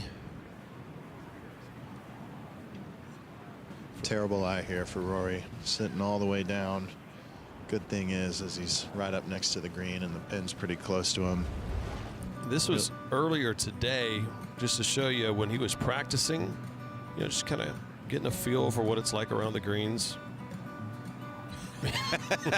So it can happen. You got to hit it just right. I think that illustrates how tough these. That shot might work right here, though. He only has to hit it a foot. I just scooped right up underneath it. We just have to get the formula just right. So let's see what he has here on the 8th.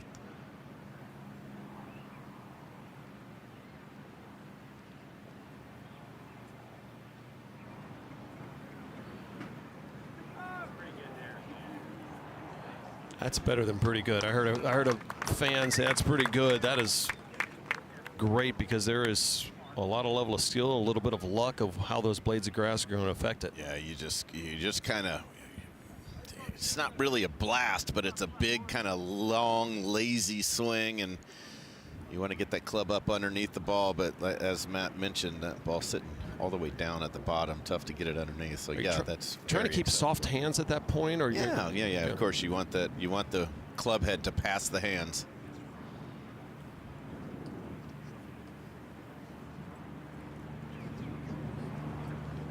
What in the world is this putt going to do, Matt?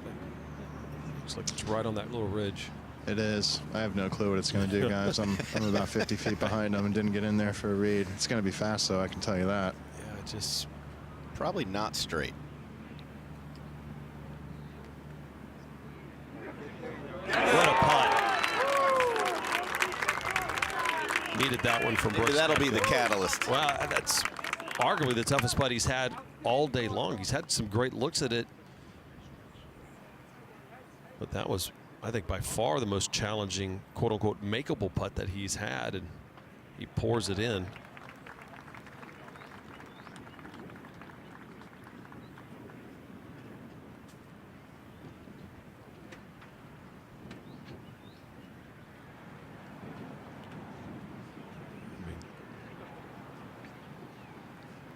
There shouldn't be a whole lot in this one.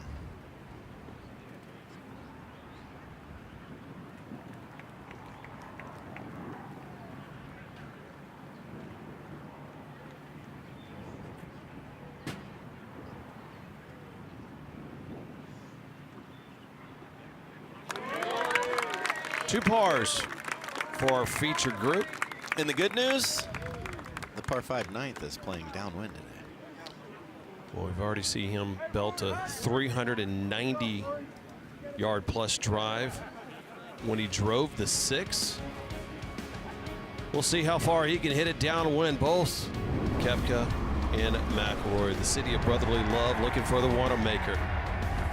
As we continue our third round coverage of the PGA Championship at Aronimink.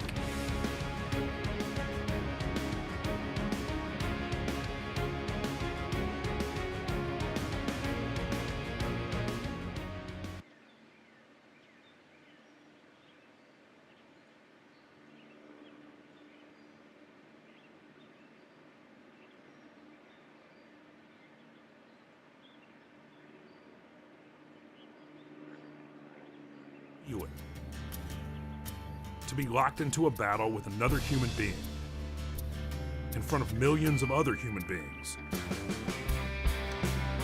with nowhere to hide and nobody to blame if it goes wrong. Golf is about hitting a ball. Professional golf is about competition.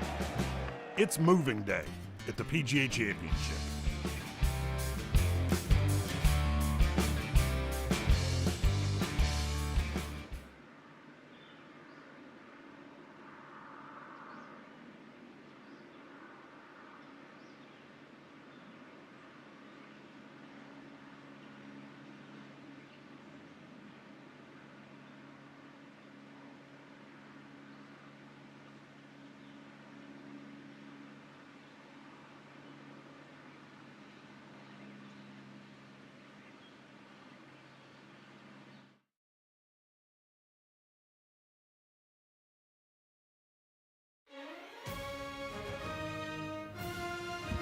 Quite the day, quite the course, and quite the storylines that are brewing.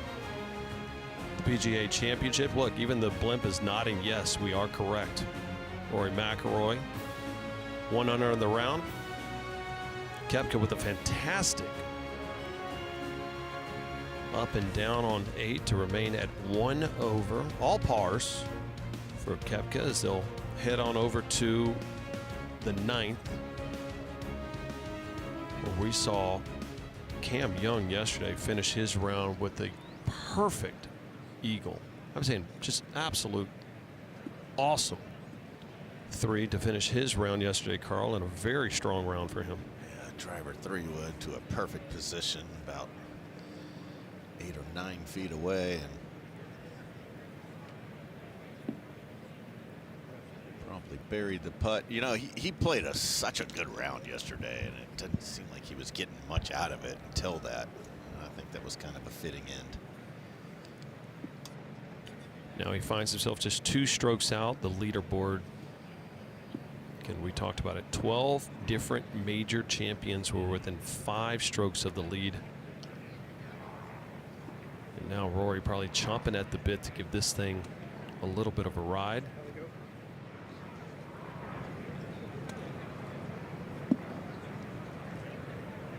Talked about wind does not look as if it's really whipping as much. Did you see that tree over on the right side, though? There's a little movement there. Those limbs are moving. There's some up there for sure. I mean, at the moment, it's quartering down off the right, which is about as ideal as it gets for Rory. You can send that towering draw down this fairway and get plenty of chase on at the bunkers down the right. About 320 today, very much in play.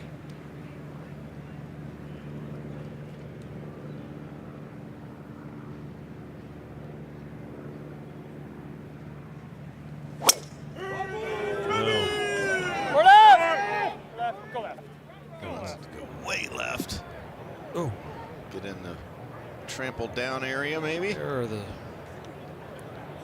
Got some roll still.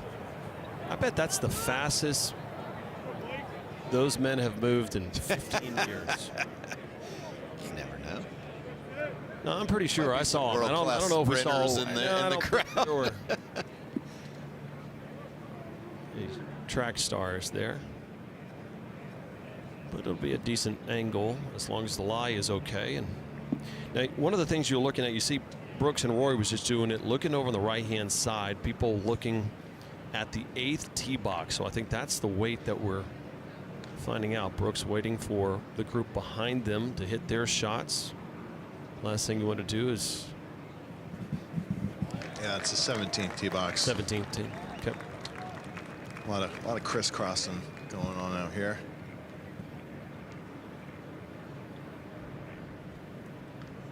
Matt Every's favorite old school hip-hop band, Crisscross. Make you want to jump.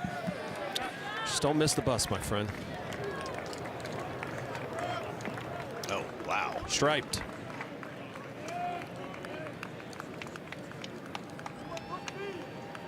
All right, we're going to see our first red number from Brooks Koepka today. Right. Going way out on the limb. Hashtag hot take. Maybe it'll be the big bird. Like to see it. Rory McIlroy, Brooks Koepka, rolling on Saturday at Aronimink.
The running of the Rocky Steps, Philadelphia, just a couple of miles away, and those players trying to take care of the Wanamaker Trophy. 2026 PGA Championship, our feature group through 8 holes. Rory McIlroy, Brooks Koepka,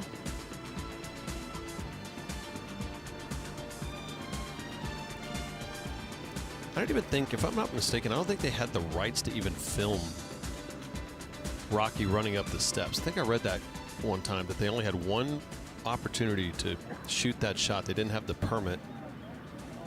And they got it in one of the more iconic scenes of movie history.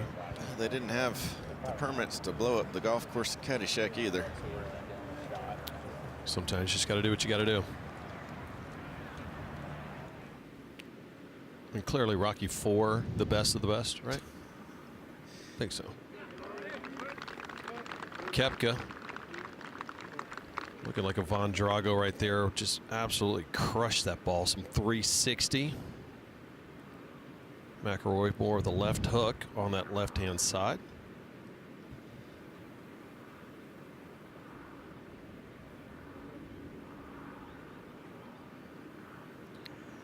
Doesn't look great. Yeah, sometimes you get a kind of trampled down area and you might get a break, but hands on the hips, I don't know if that's necessarily the greatest sign. It's not great. It's healthy. I mean, the grass is growing with him, but it's going to be some kind of chop out layup, maybe 150 yards down the fairway, short of this cross bunker down the right. So now it becomes, I would imagine, Matt, just a math equation of what yardage you want coming in.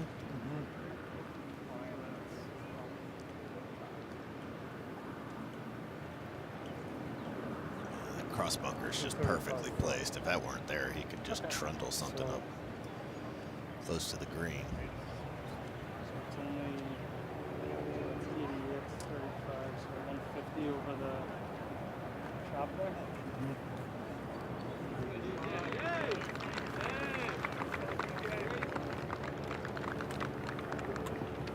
It's a great look at the green complex on the 9.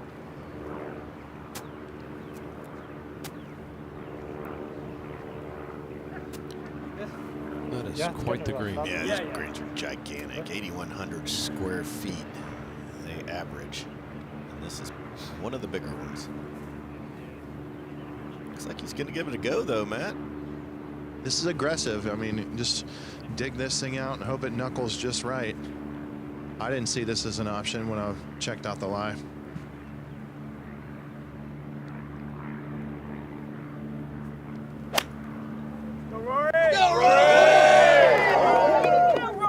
The roars for Rory as he'll chase it up. That's awfully good. That's a good leave. He will have a bunch of different options to play into the 9th. Fly it all the way back, a little bit more of a bump and run. Now Koepka from the middle of the fairway, Matt. What a great drive. Yeah, we got to pay this off here. 246 back up the hill for Koepka. Wind at the moment. Quartering down off the right.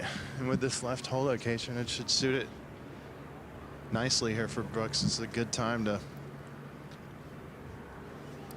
pick one up and make your way into that more difficult back 9. Yeah, only mistake here would be to hit it through the green.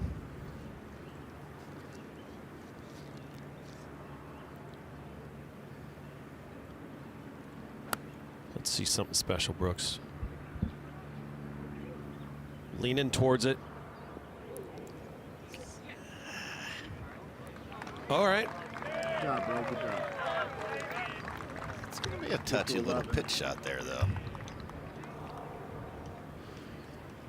But impressive for him, no doubt.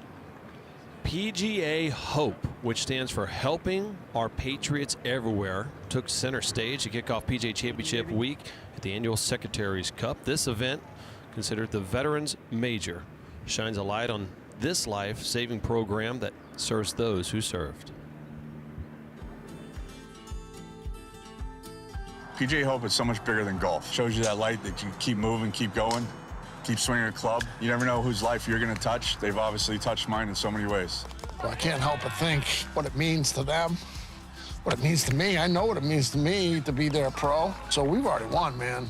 It's been life-changing, especially as I was losing my vision. It's given me life back where I didn't think there was hope, and the PGA provided that. There's a bond there. There's a culture there. As a veteran, I am honored to be in their presence. You don't realize how much you'll miss the camaraderie. You find a program like Hope, it brings you back together with a lot of people that you have a lot in common with that the outside world might not recognize. It's just really special. Doing God's work right there. PGA of America, the PGA Hope program. Chris Nowak, the national director, is a good friend of mine, and I've spent some time with him on a golf trip, and some of the stories that he talks about, what golf has done for his life and what it's doing for these other people's lives that are in such turmoil at the time, is an incredible program. Just this game just affects so many people in so many different ways, and talk about that great program. Fans get an opportunity to see some great golf today as well. So on the 9th, there's McIlroy chasing it up, and so Matt, he's got to choose your own adventure of what kind of shot he wants to play into here on the 9th.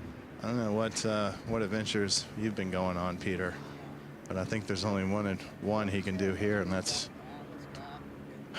some kind of high soft play back to this back left hole. It's not a good angle at all. He's got the shoulder on the front left portion of the screen he's got to deal with. It's going to shoot it away from him and to the right. It's going to take something.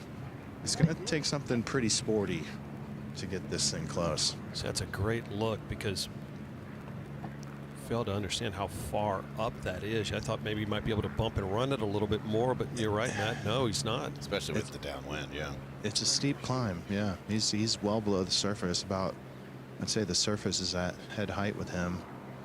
And then back downwind. He's going to have to clip this nicely. This is not easy here for Rory.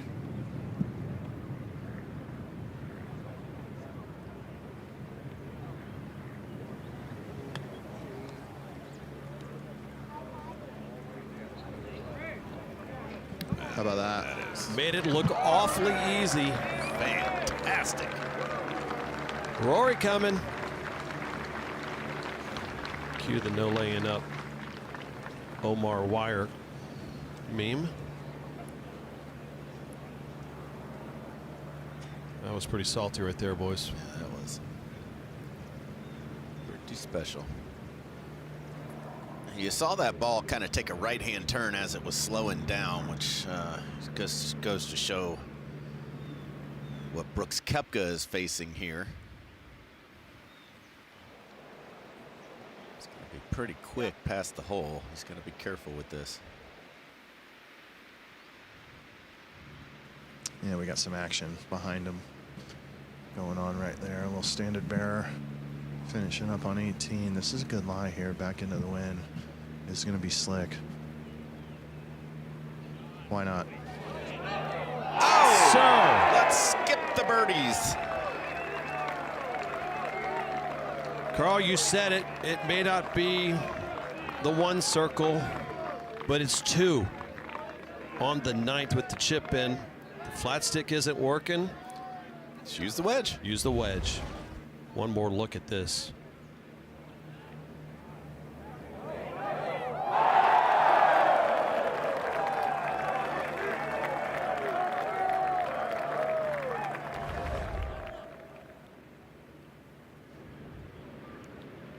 Tournament changer for Brooks Koepka. Been patient all day long, and he finds the moment. Now McIlroy lost the skin on this hole in this group, but he'll take a birdie.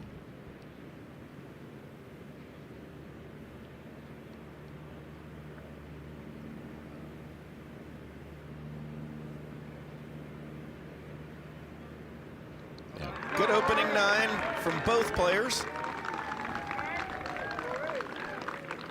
Said take advantage of it. Indeed, they did. 4 birdies going out in 32 for Rory McIlroy, so he is now just 2 off the lead. Brooks Koepka with the eagle, 2 under on his round as well, as they get ready to head to the 10th tee, and Wright Thompson gets us ready for a special Saturday brewing here at Aronimink. What a feeling to be locked into a battle with another human being. in front of millions of other human beings. With nowhere to hide, nobody to blame if it goes wrong. Golf is about hitting a ball. Professional golf is about competition.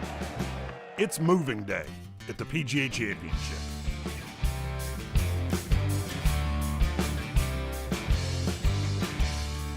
What a beautiful Saturday we have. Third round of the PGA Championship. Rory McIlroy with the birdie on 9 to get to 2 under. Brooks Koepka with the chip-in eagle to get him into red numbers. As we're seeing some fantastic golf on this third round of the PGA Championship. Carl Paulson, I'm Peter Burns. Matt Every out of the golf course. And I would imagine there were quite a amount of cheers out there, Carl, as those guys coming up on the 9th. Yeah, and this golf course is definitely playing easier today. However, these players heading back to the back 9, which has played quite a bit more difficult than the front 9, starting right here at the 10th. We've seen some rounds just come unraveled here at the 10th this week. A whole location that is kind of stuck in between a couple of little ridges. A little trough if you can get it coming straight up towards the hole, but got a little help to the left and behind the hole. But again, it's going to be coming out of the fairway. If you hit this fairway, it's going to make it all the way to the bottom today, and you're going to have 120, 130 yards into the flagstick. So it's all about finding the short stuff. That's what Koepka did with his drive on the 9th.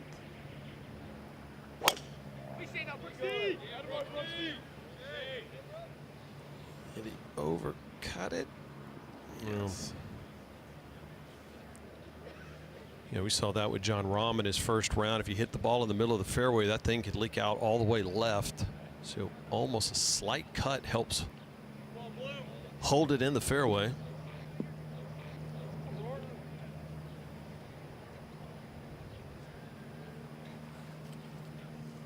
McIlroy lined up on that right side.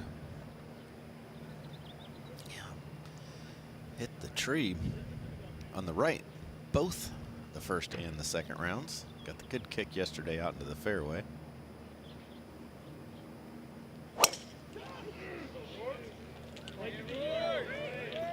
Rory grimacing just a little bit, hoping for the break.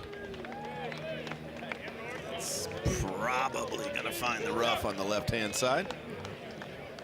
It's perfect, boys. Oh, it is. Oh, it is. There you go. That's see, that's why we got the third member of our wolf pack haven't over there, Matt Every. We haven't seen very many golf balls get on the left side of that ridge and stay in the fairway.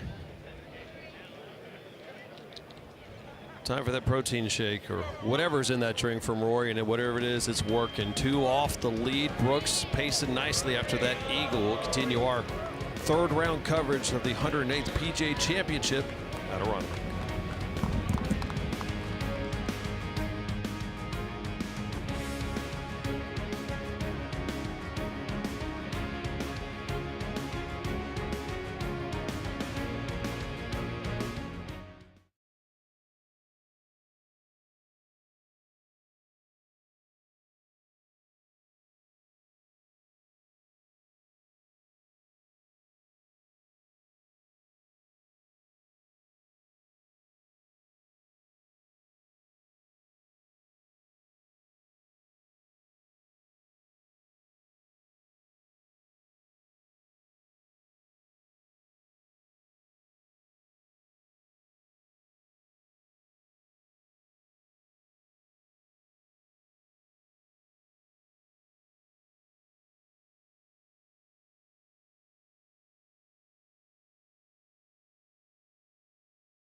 The player who beat the strongest field in golf to win the 100th PGA Championship, Brooks Koepka.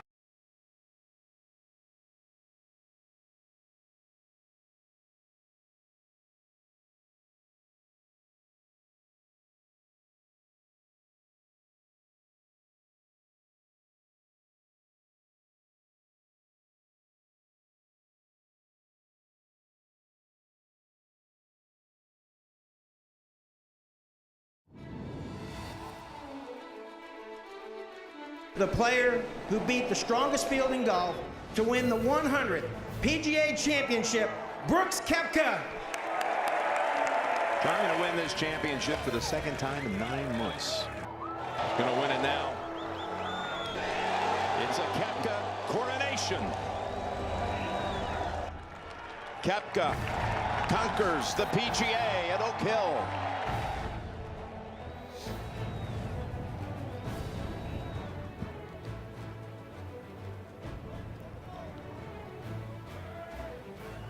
A man that has won 3 of those trophies and has now placed himself within striking distance for a 4th.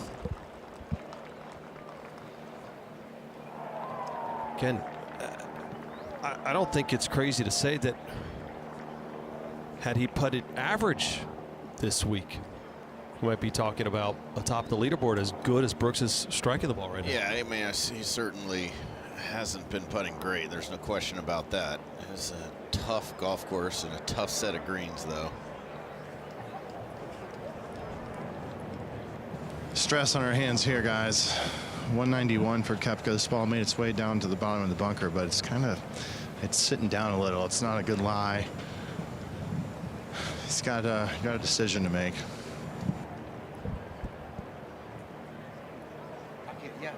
Let's try to see if we can hear this conversation about that decision they're going to make.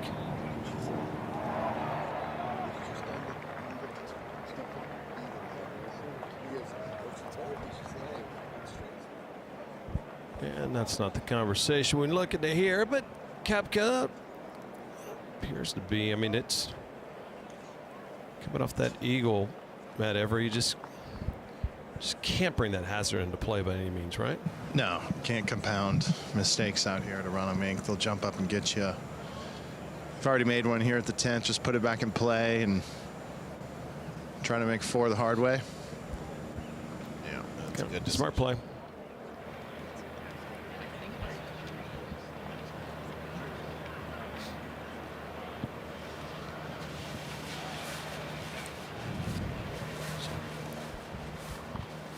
Take a look at all the players that have been able to challenge and get past that front right bunker. Have had a little bit of success, but I thought McIlroy that ball might kind of squirt down to the left side of that rough, but no, it's pretty good, decent opportunity for him.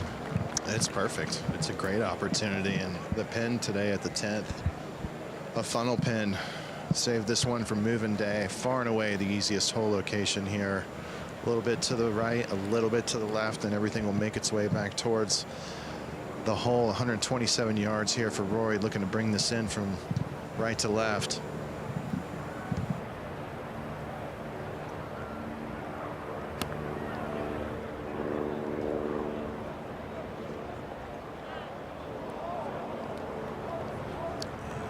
Not his best effort. No, it's not. Saw the exasperation. Rory looked at Harry and goes, wow. Don't know if he thought there might be a little bit less breeze up there. Just took too much off of it.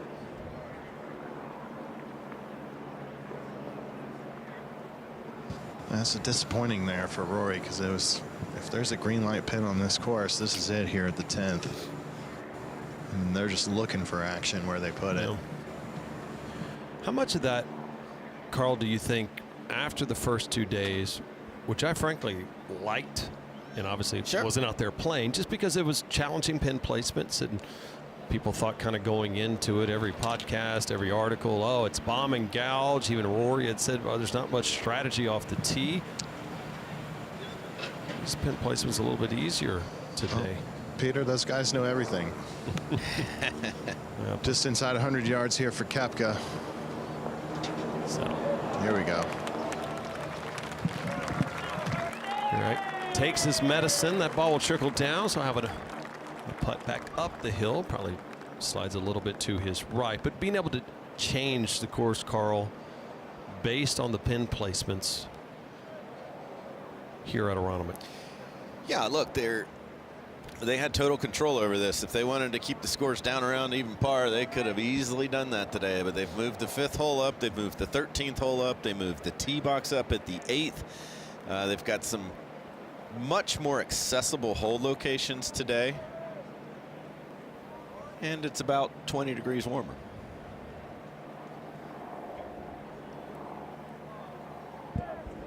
I think we were surprised when we got to the course both Thursday and Friday. We could see our breath as we were entering the compound. So Matt Fitzpatrick with the beanie. There was a lot of quarter zips out there. Some big old thick hoodies. Remember Bryson showed up like he was in a Missy Elliott video. That huge parka. Yeah. They call that mogging these days, Peter. He was cut mogging.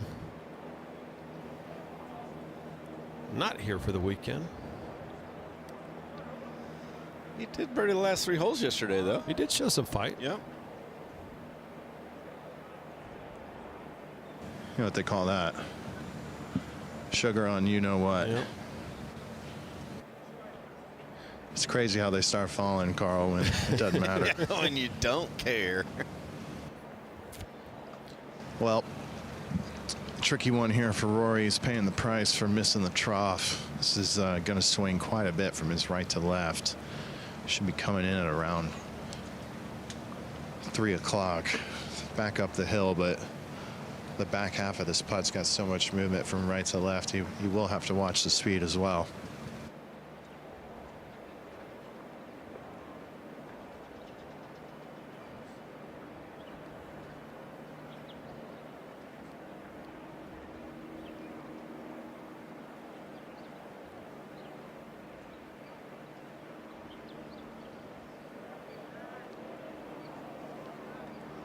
All right. I think that head down is more of just the position he left himself in, Carl, rather than the putt. He put himself, like Matt said, in a spot where he's just trying to 2-putt. Rory's tee shots so far today: 317, 323, 346, 329, 369, 364, 362, and 347. Seems like the game would be a little easier from there.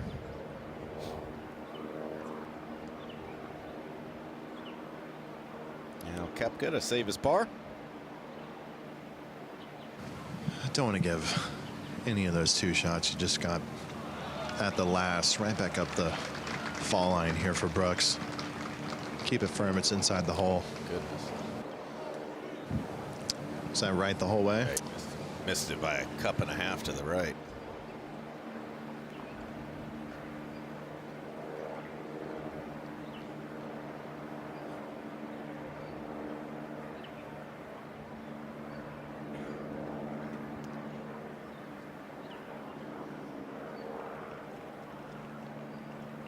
Koepka again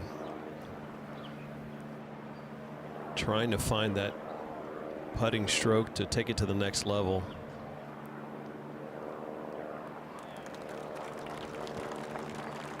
So that's his bogey. Part of the PB mess up, the post birdie mess up, but post eagle mess up is a real thing as well too.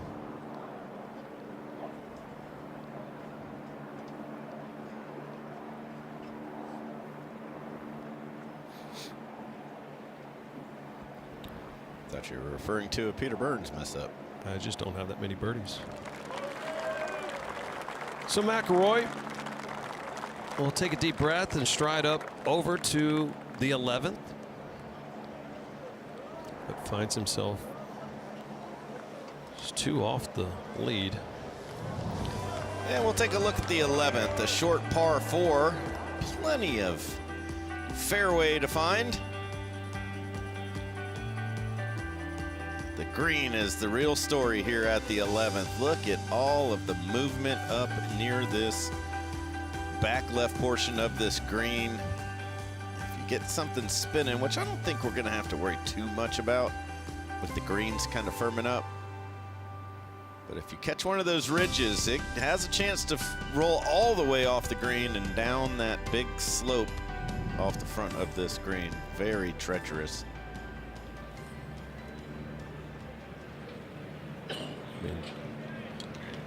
This crowd today has showed up. And so is Mother Nature. Maybe a cloud in the sky. I don't know where they're bringing them in from, but that has got to be a serious operation. Take a look, a great aerial view of picture perfect day.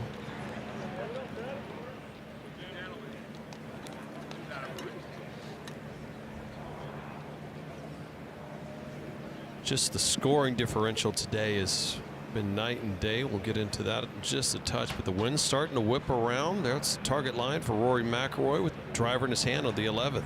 It's blowing, fellas. No doubt about that. Picking up as the day goes on. What an opportunity here for Rory. Get 2 or 3 more coming in. Kick back and watch the leaders maybe struggle this afternoon. I'm telling you, it's blowing as hard as it's been all day. That ball just looks absolutely perfect. That high draw, riding that wind. Got a feeling that might be another one that's 300 plus.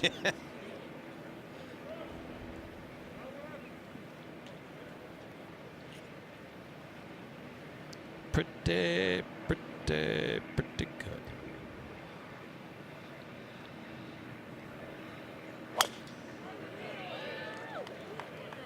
As is that for Koepka.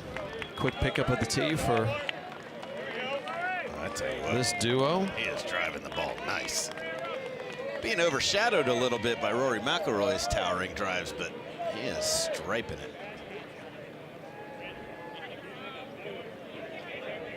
Pace of play is great. Hey, look at there, Matt Berry in the background right there, getting a little golf between McIlroy and Koepka. Feature group coverage of the 3rd round of the PGA Championship.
What a cool view of our feature group headed up to the 11th, and we have a new contender atop that leaderboard, side for first.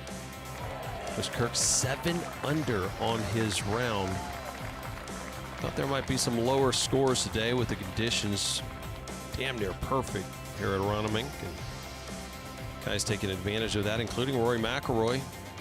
3 under on his round. Remember, bogeyed 4 the last 5 holes in the opener, and since then has been on fire. Both of these guys splitting the fairway on the 11th. And slightly uphill. Koepka just crushes it 306, and he's still some 15 yards behind McIlroy. We've seen that consistently all day long.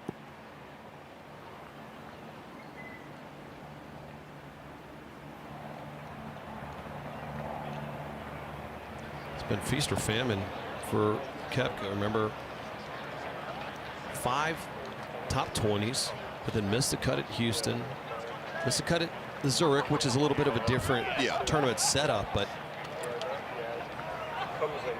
finding his ball striking, peaking right at the right time.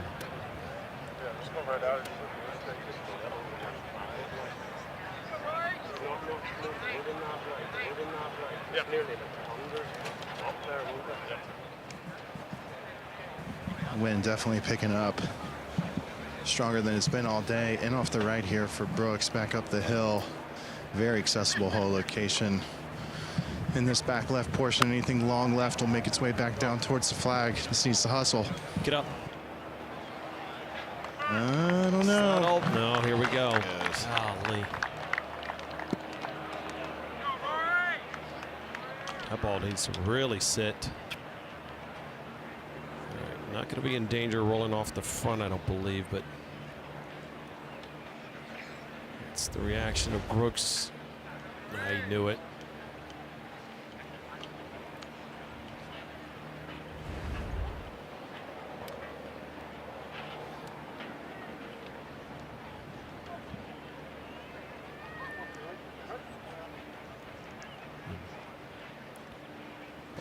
Green full of spectators.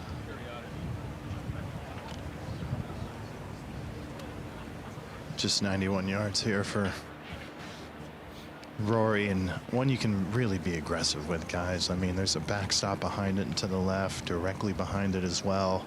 I think you fly it all the way there, let it take one hop, and then spin it back just a little bit. This looks good. Zip. Just didn't quite get the shot that he wanted on that second bounce. Or just that fun abbreviated follow through, trying to nip it.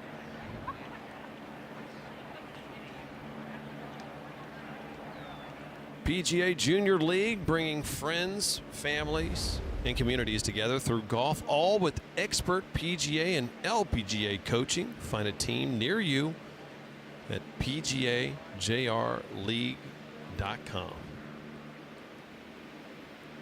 We saw Brooks with his son crew making the appearance as they came to the course earlier today. Uh-oh, she gone.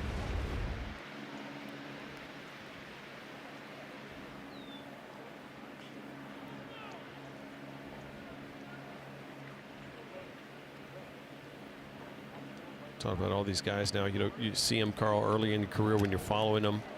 Young bucks coming up, and then they have their first, and then, you know, Scotty talking about maybe number 2 and lack of sleep, and just really seeing these guys develop over years. Yeah, well, if you go for the third and you have to give up on man-to-man and start playing zone, it even gets harder. I know from experience.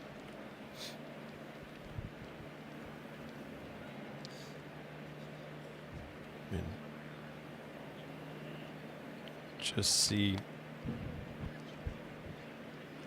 the slight undulations in this green on the 11th, where it really just dies out all the way, adding some what 30 feet to this putt from where Brooks' ball started, Matt?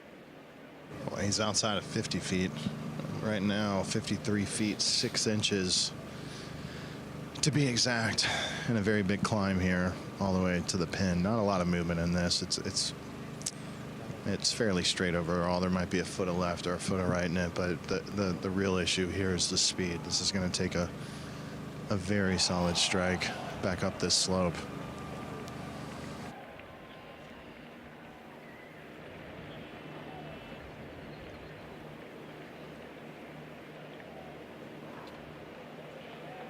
Got a hustle. Boy, he hit. Crushed that one You too. just can't get yourself to hit it to the hole, because the last thing in the world you want to do is rip it by about 4 or 5 feet. And have downhill, downwind. Downwind. When you're struggling with exactly. the putter, it's not a recipe for success. Remember, we saw 127 3 putts in round 1, 169 3 putts yesterday in the conditions. With these pin placements, I don't see that number being as big today, but wind is starting to pop up a little bit. There it is, the most in any PGA Championship round in the last 20 years. That was yesterday. That is nuts. There's more than one for every contestant in the field. That's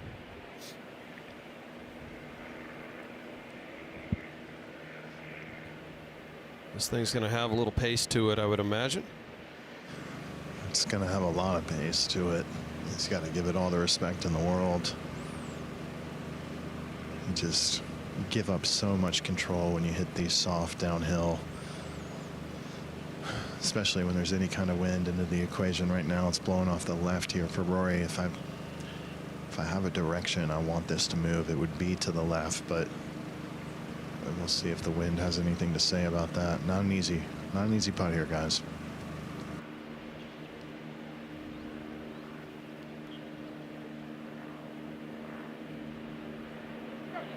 Gotta roll out, yes. That's exactly how you make that putt, with that speed and just let it drip over the front edge. Something special brewing for the Masters champ. What a look at this. It's like drips it in. Is it gonna make it? Of course it is.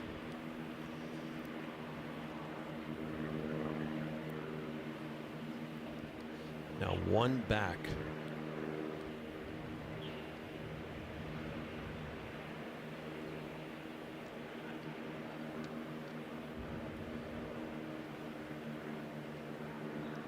Big putt for Brooks Koepka. That was a good two-putt. Did not want to compound and give back another stroke for that eagle that he had on 9. But you hear the crowd. Let's go, Rory. 2 wins in his last 5 majors. Part of our feature group coverage, and Justin Thomas. Oh. I think that was a handshake to Scott for playing. It sure was. And Cam Young looks like he's going to have the opening set at Rolling Loud later today. House DJ. You could tell people that was a DJ in Ibiza, and people would be like, "I got it. Yeah, sounds good." Caught him on the ferry all the way to Mykonos. It was great. Awesome. Yeah. All right, to the 12th we go. 464. Yep, got to get this ball in between those bunkers and the left rough. It's back into the wind a little bit today, so it's going to be a little bit more difficult if you're trying to press driver. But look at this whole location, way over on that right-hand side. That is a wild and wacky stuff there, as Johnny Carson would say, on the back right. Got some help though on that, the ridge to the left. You can kind of play it off that ridge and get the ball to take that right-hand turn down towards the flagstick. Guys, I'm starting to think, with the way McIlroy is there, this wind's starting to freshen up. There's probably a little bit of advantage of being an hour or 2 off before. Huge advantage. The leaders. This thing might freshen up a little bit. The course gets a little bit drier, harder to control. It's kind of like where he's at.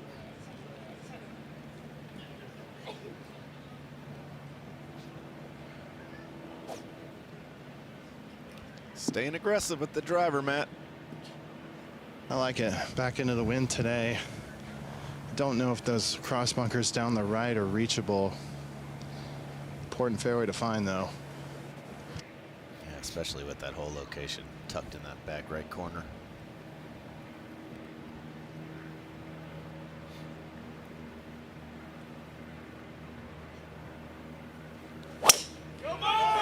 Oh, he's feeling it now, boys. This might need to get a little left. Oh, there you go. Perfect.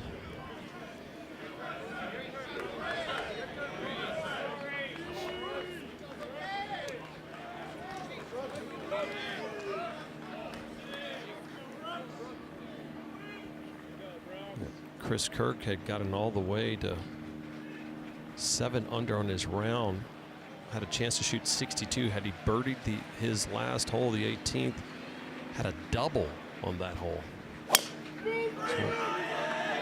keep you updated of that score. Brooks looking at that one a little bit longer. That'll work. Soft bounce for him. Koepka even for the championship, but McIlroy now just 1 off the lead and right in the middle of the fairway on the 12th. We continue third round coverage of the PGA Championship.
Welcome back to third round coverage of the 108th PGA Championship. Aronimink starting to shape up perfectly. And Rory McIlroy has to like where he's at today. 4 under on his round. And we've been talking about how long he's been hitting it today. Look at that one. 321, challenges those bunkers on the right and had to hit it just perfectly with that little draw. Straight back into the wind. Incredible. Strokes gained #1 off the tee and struggled with that driver in the first round. Despite it being about a 5.5 hour day, he went onto the range, worked on it for quite a bit. I think he found something. I'd say so.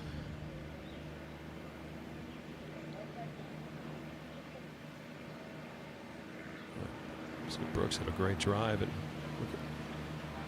there's a small subdivision between him and Rory's ball.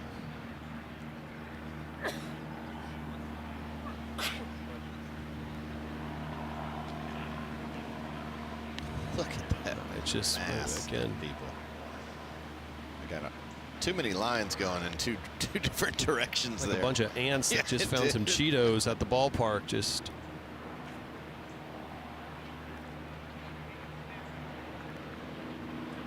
Matt, we talked about the different, direction that the wind was whipping on first and second round. Pretty much the same direction, or is there a little bit of a change in that direction of the wind today? There's a huge change. It's the opposite direction. I know we're just filling time here because these guys are back in the fairway, but we've already talked about this, Peter. It's out of the southwest today. It was out of the north yesterday. That's why the temperatures are a lot warmer today. A lot warmer, by the way. Out here, just drenched. It is cooking at the moment. But the wind's picking up as well. And coming out of that southwest direction, these guys haven't seen it since Tuesday. They've been playing a different golf course. Look, the temps are a welcome sight for sure, but gonna have to start paying attention to these greens. They're gonna firm up more and more as the championship goes on. The ball, like I said yesterday, the ball's in the PGA of America's court. What do they want to do with this golf course the next 2 days? Obviously today they've decided to let these guys make some birdies, and I still think it's a pretty good setup, fellas. Yeah, I agree. That temperature is going to continue to rise too, by the way. It's supposed to be a high of 88 tomorrow. Yeah, it's just about so.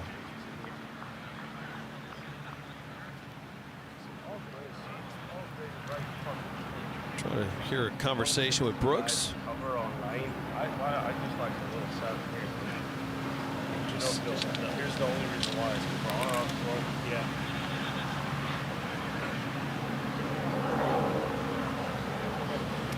No, I mean, just like that. Yeah. And you're 7 behind it. Well, like, so, I mean, you have to say you minimum 10 early spring. Yeah, 3 back, yeah. Well, 167 here for Koepka. Pin cut in the back right today. Wind in off the left should help frame this shot for him. Anything about 20 or 30 feet left will take a slope towards the pin. This one needs to hustle. He's come short quite a bit today, back into the wind. He can't believe it, and there's a great look at our lie. Ball roll back down. And thankfully, he's still back into the wind with that bunker shot. Otherwise, it would be much more difficult.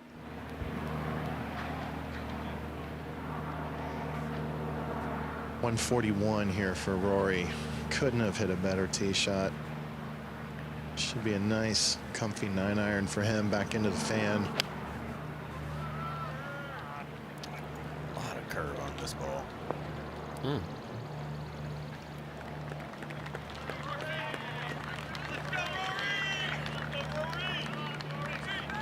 Kind of felt that they had just some good momentum, had to wait just a touch. Over on the 12, so McIlroy trying to get that feel that he's looking for. And another one of those featured group participants, Xander Schauffele, having a bit of a round as well too. 3 under today. He's got it in there close at 11 too.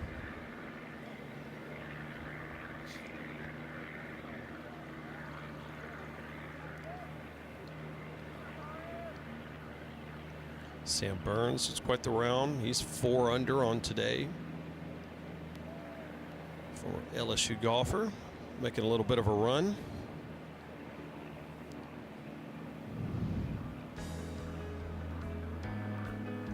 Just 3 birdies today.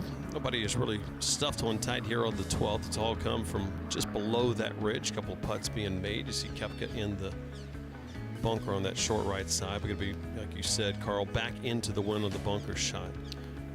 Yeah, that's going to help him put some spin on it, but not a whole lot of green to work with.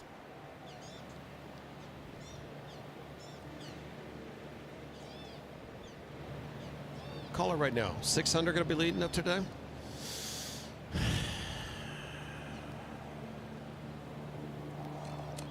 Yeah, I like that. You think like that number? I like that.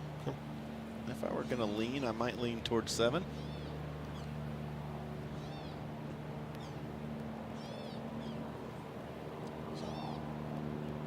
Look at the lie for Koepka.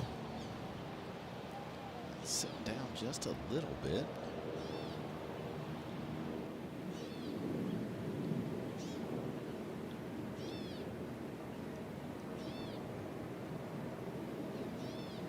Great camera angle there. You can tell how deep these bunkers are.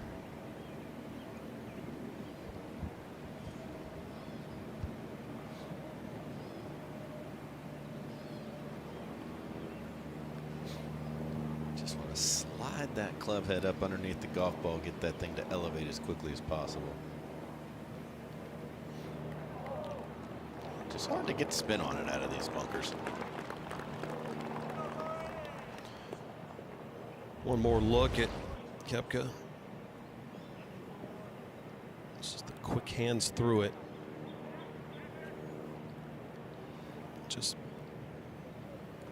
Just hit it a little bit too hard. That wasn't. Technique was good.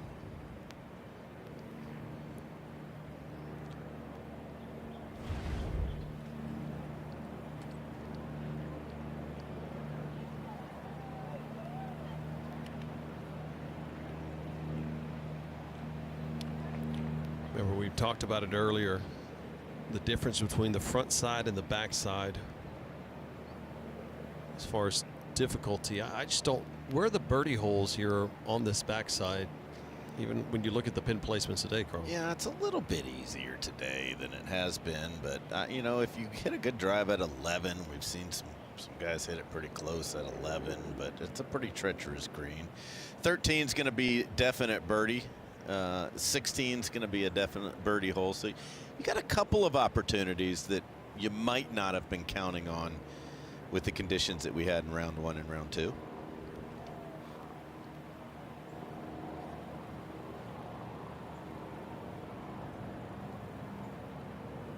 All right, Rory now trying to get to 4 under for the championship.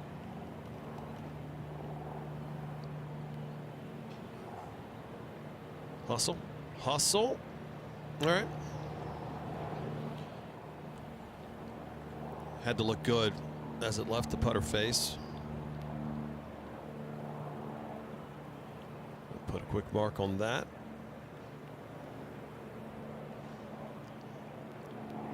But remain 1 off that lead with Smalley and McNeely at 4 under.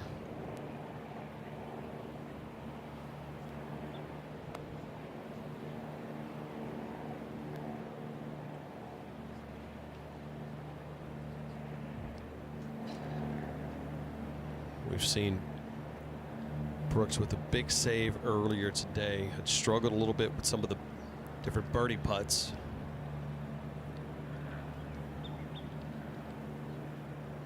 Yeah, this one's got a little pace to it. Should have a little bit of movement from left to right.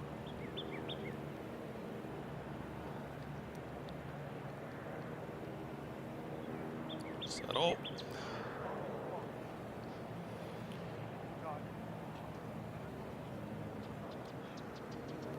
The inner monologue might need some earmuffs headed to the next hole. It's, you know, the mistake obviously was on the approach. I know he was trying to stay aggressive, but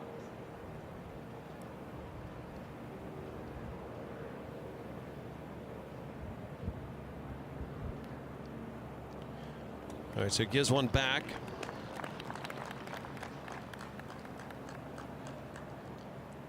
Bogey in 2 of the last 3 holes after that eagle on the 9th.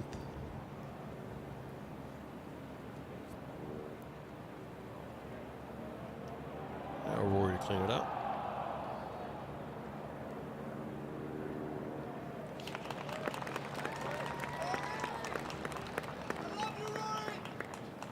I'm sure that fan doesn't truly love him. I think he was just saying that.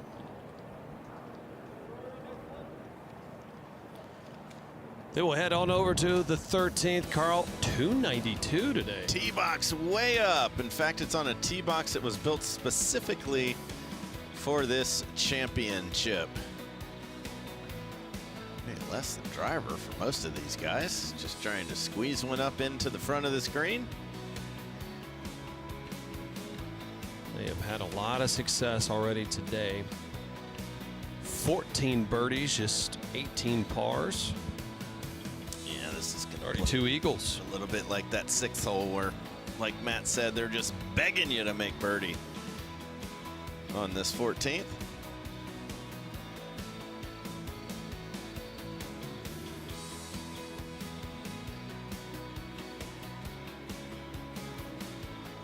A lot going on in that green, though.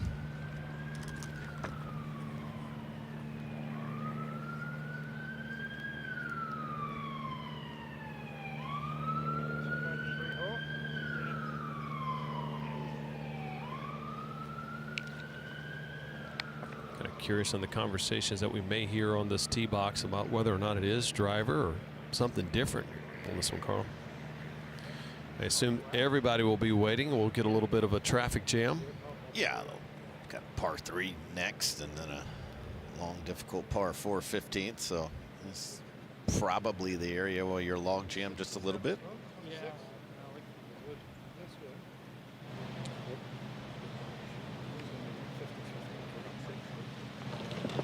Just left to right, I believe. That's not the driver from Rory. Driver's gonna be way too much today, guys. We're just waiting for the green to clear in front. We got a while. Spieth's still, or Dusty's still got a chip up here. 297, as you mentioned, though. 13. It's got a little bit of help in it too. It's not just off the left. I'd say it's quartering down off the left. Driver might be too much for most of the field, but you got options here at 13. There's an alleyway to run this ball onto the green. You could probably fly it onto if you're Rory and have a decent chance of it staying on the surface. Yeah, that's what I was going to ask you. I don't know if the firmness of these greens, if you can fly it on and be close. All right, so there's going to be a little bit of a wait as these guys get clear. So we just saw Brooks Koepka struggling out of that bunker to get up and down. Natalie Sheehan was going to give us a little bit some thoughts on just the lower body movement from Brooks and players out of Frisco.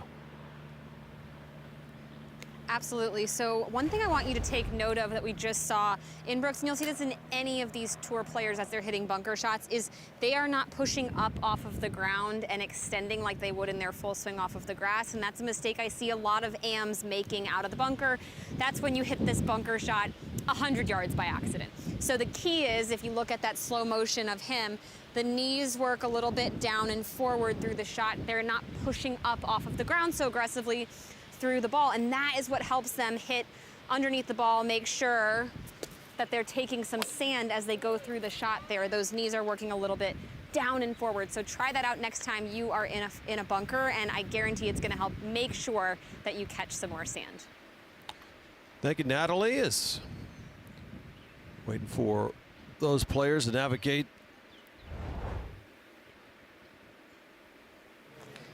the 13th. It's reachable par 4.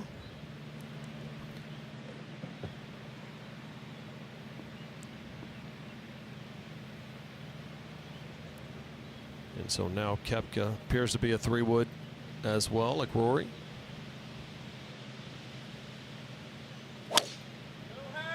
yeah, driver's going to be too much for these guys today. Hang tight. Oh. Oh no, got over the cart path. He was trying to maybe get a little help from the crowd, didn't get it just moments ago. This was Rory with that 3-wood. We had our eyes on it the entire time. Yeah, and he's all right, going to be just fine in that bunker on that left-hand side. Plenty of green to work with. Be using some of those good tips that Natalie had about keeping that lower body ready to go in the bunker. So Rory McIlroy in the bunker, green side on that left-hand side of 13. Now Koepka, it's really going to come down to what kind of break he got. It's one of those ones where you like where there's 5 deep on the green. You're hoping that it maybe catches somebody and catches a little break, but here's that ball. Shin or a knee or something. I mean, this merely a flesh wound. Yeah, just, you know, a little bruise. Schauffele, McIlroy, see Matsuyama and Minwoo Lee. We just saw Scotty Scheffler get his round going. Sam Burns starting to put his name up there. 5 under on his round to get into that log jam at 3 under. It feels like a little Kentucky Derby where you got a bunch of horses coming down the midway point. No one's really separated themselves from the field so far. Yeah, it's going to be a race to the finish line tomorrow. It's really interesting to see how it all plays out this afternoon with these guys teeing off in what has been the heaviest of the wind so far here on a Saturday. We had an opportunity to call Cam Young's round yesterday. Just talk about a man that's playing with the utmost confidence. Eagle on the last hole to get him into contention. Justin Rose, after the 73 yesterday, battled back with a 65. So there are some numbers to be had out there so far today. Yeah, we've seen it. Chris Kirk had it to 7 under before making double at the last.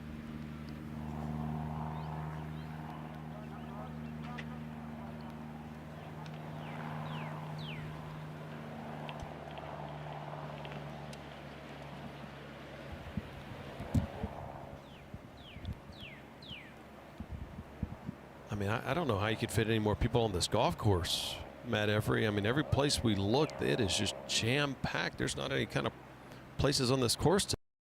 There's not fans toe-to-toe. It's something else. I'm telling you, it's everywhere you look out here. It's 10 deep. I know we're following around a couple of big names out here, but Philly showed out. There's no doubt about it.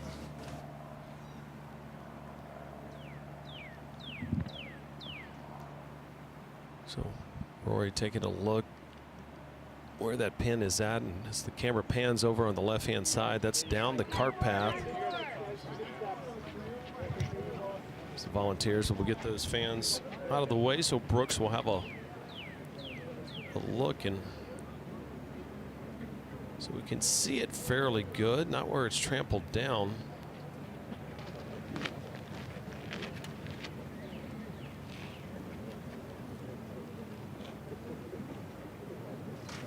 These guys might be waiting for Dustin and Jordan to play on 14. It's not a bad lie Brooks has got. It's not that tough of a shot either. He's got plenty of green to work with.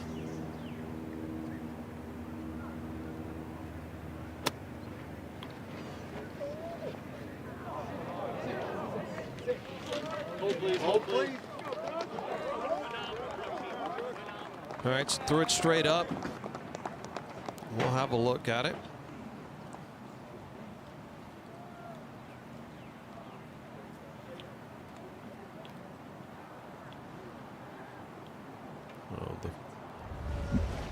One more look at Brooks from the other side of the cart path, keeping that head down.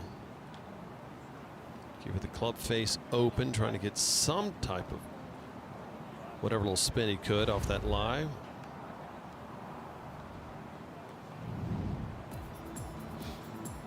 Now this was the tee shot for Rory McIlroy.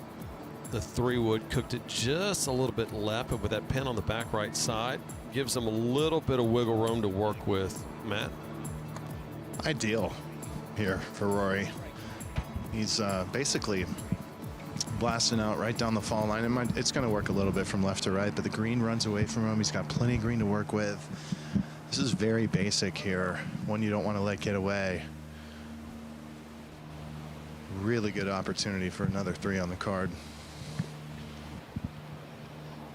Tailor-made with roars on it.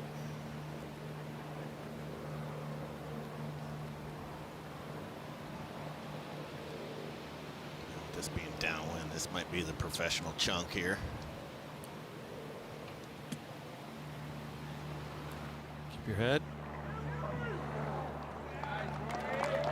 Okay, putting back uphill into the wind.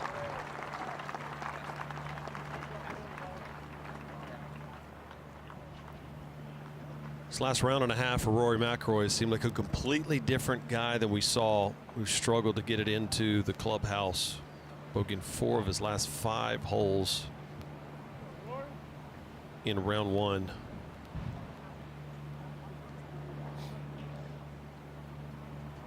Rory, Brooks, Scotty, Spieth, JT, Cam, and more.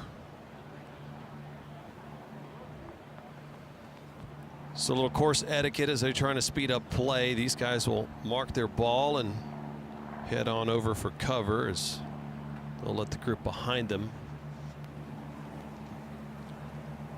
play on up, and that will be Ricky Fowler and Xander Schauffele. Schauffele 4 under on his round today. John Rahm with the early birdie as well. Cantlay also.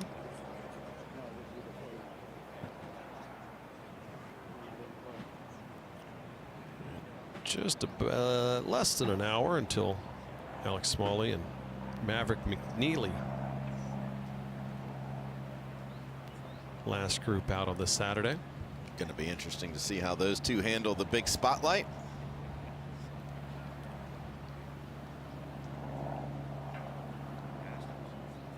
Would you rather play with another player that's trying to find that, that next level? How intimidating is that, Carl, when you're that late and an opportunity? I mean, for Smalley, it's the first time that he's had a lead or a co-lead. Yeah, look, I tried not to ever put any kind of thought into who I was playing with, because it is what it is. You can't do anything about it, You to have a system of how the players go out when they're on the same score, and you just kind of have to find your own rhythm and find your own path.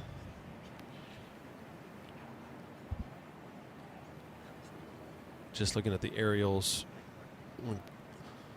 Gohans redid this course back in 2017. Gil, of course, known for letting the course breathe a little bit more. Probably wouldn't even recognize it from nearly a decade ago. A lot of trees. Looks kind of strange without the 80,000 people on it, doesn't it?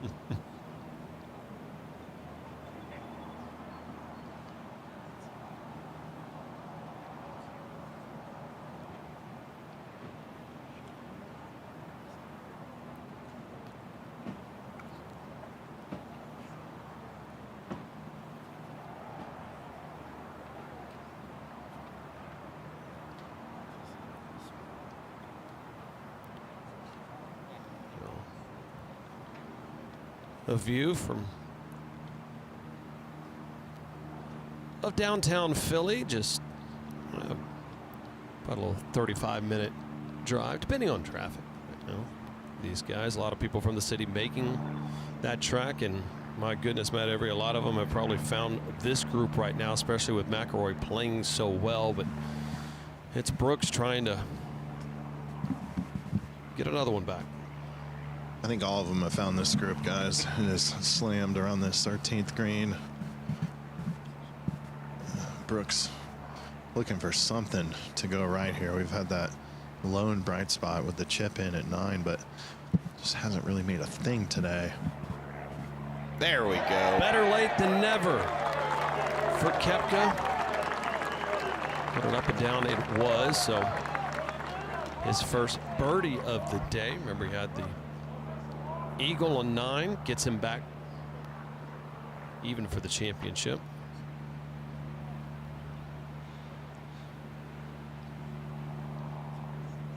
th birdie so far today. That's a pretty sporty up and down there. Yeah, it was.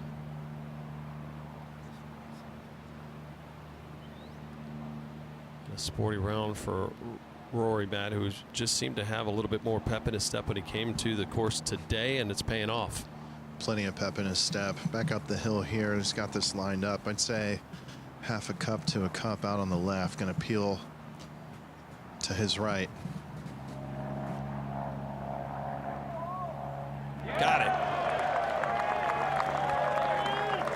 We have another contender atop the leaderboard.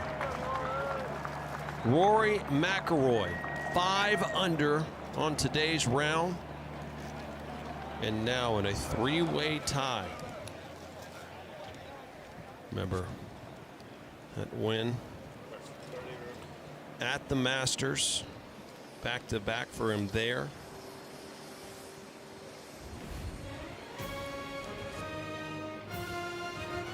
And so coming up a little bit later, the man that has won, not one but 2 PGA Championships, Justin Thomas. It was a pleasure to watch him play, Carl, because just in the conditions yesterday, the way he liked to carve the ball, move it around, be creative.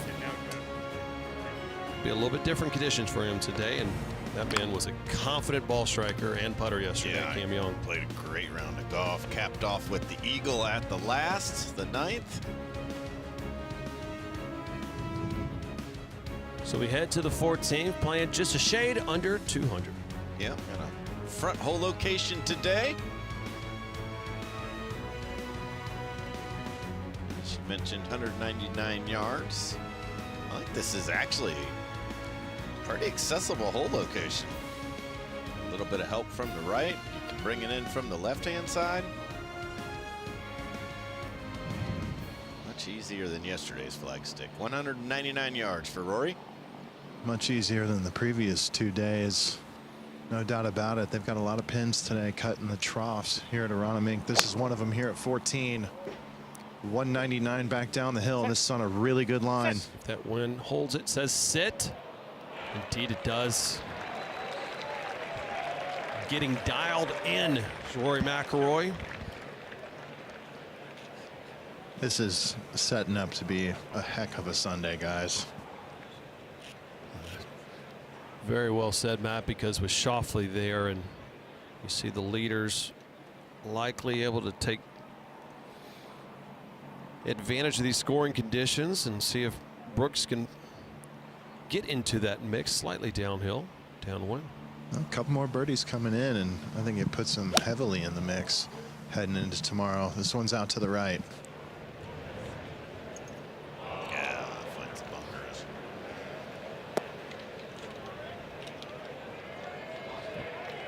Koepka just trying to jumpstart something. Every time he does, he gets a little bit of a sputter. We'll see what he can navigate out of that bunker.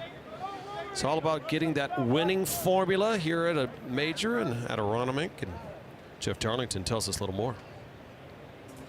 Picking a major winner out of a field of 156 players has proven astonishingly hard. But we're going to break it down for you, and thankfully, numbers help. Only 5 golfers in the stroke play era have won the PGA Championship in their debut appearance.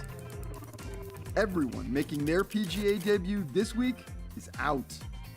55 of the last 56 major champions were ranked inside the top 50 of the official World Golf Ranking. Not only do you need to have previous experience,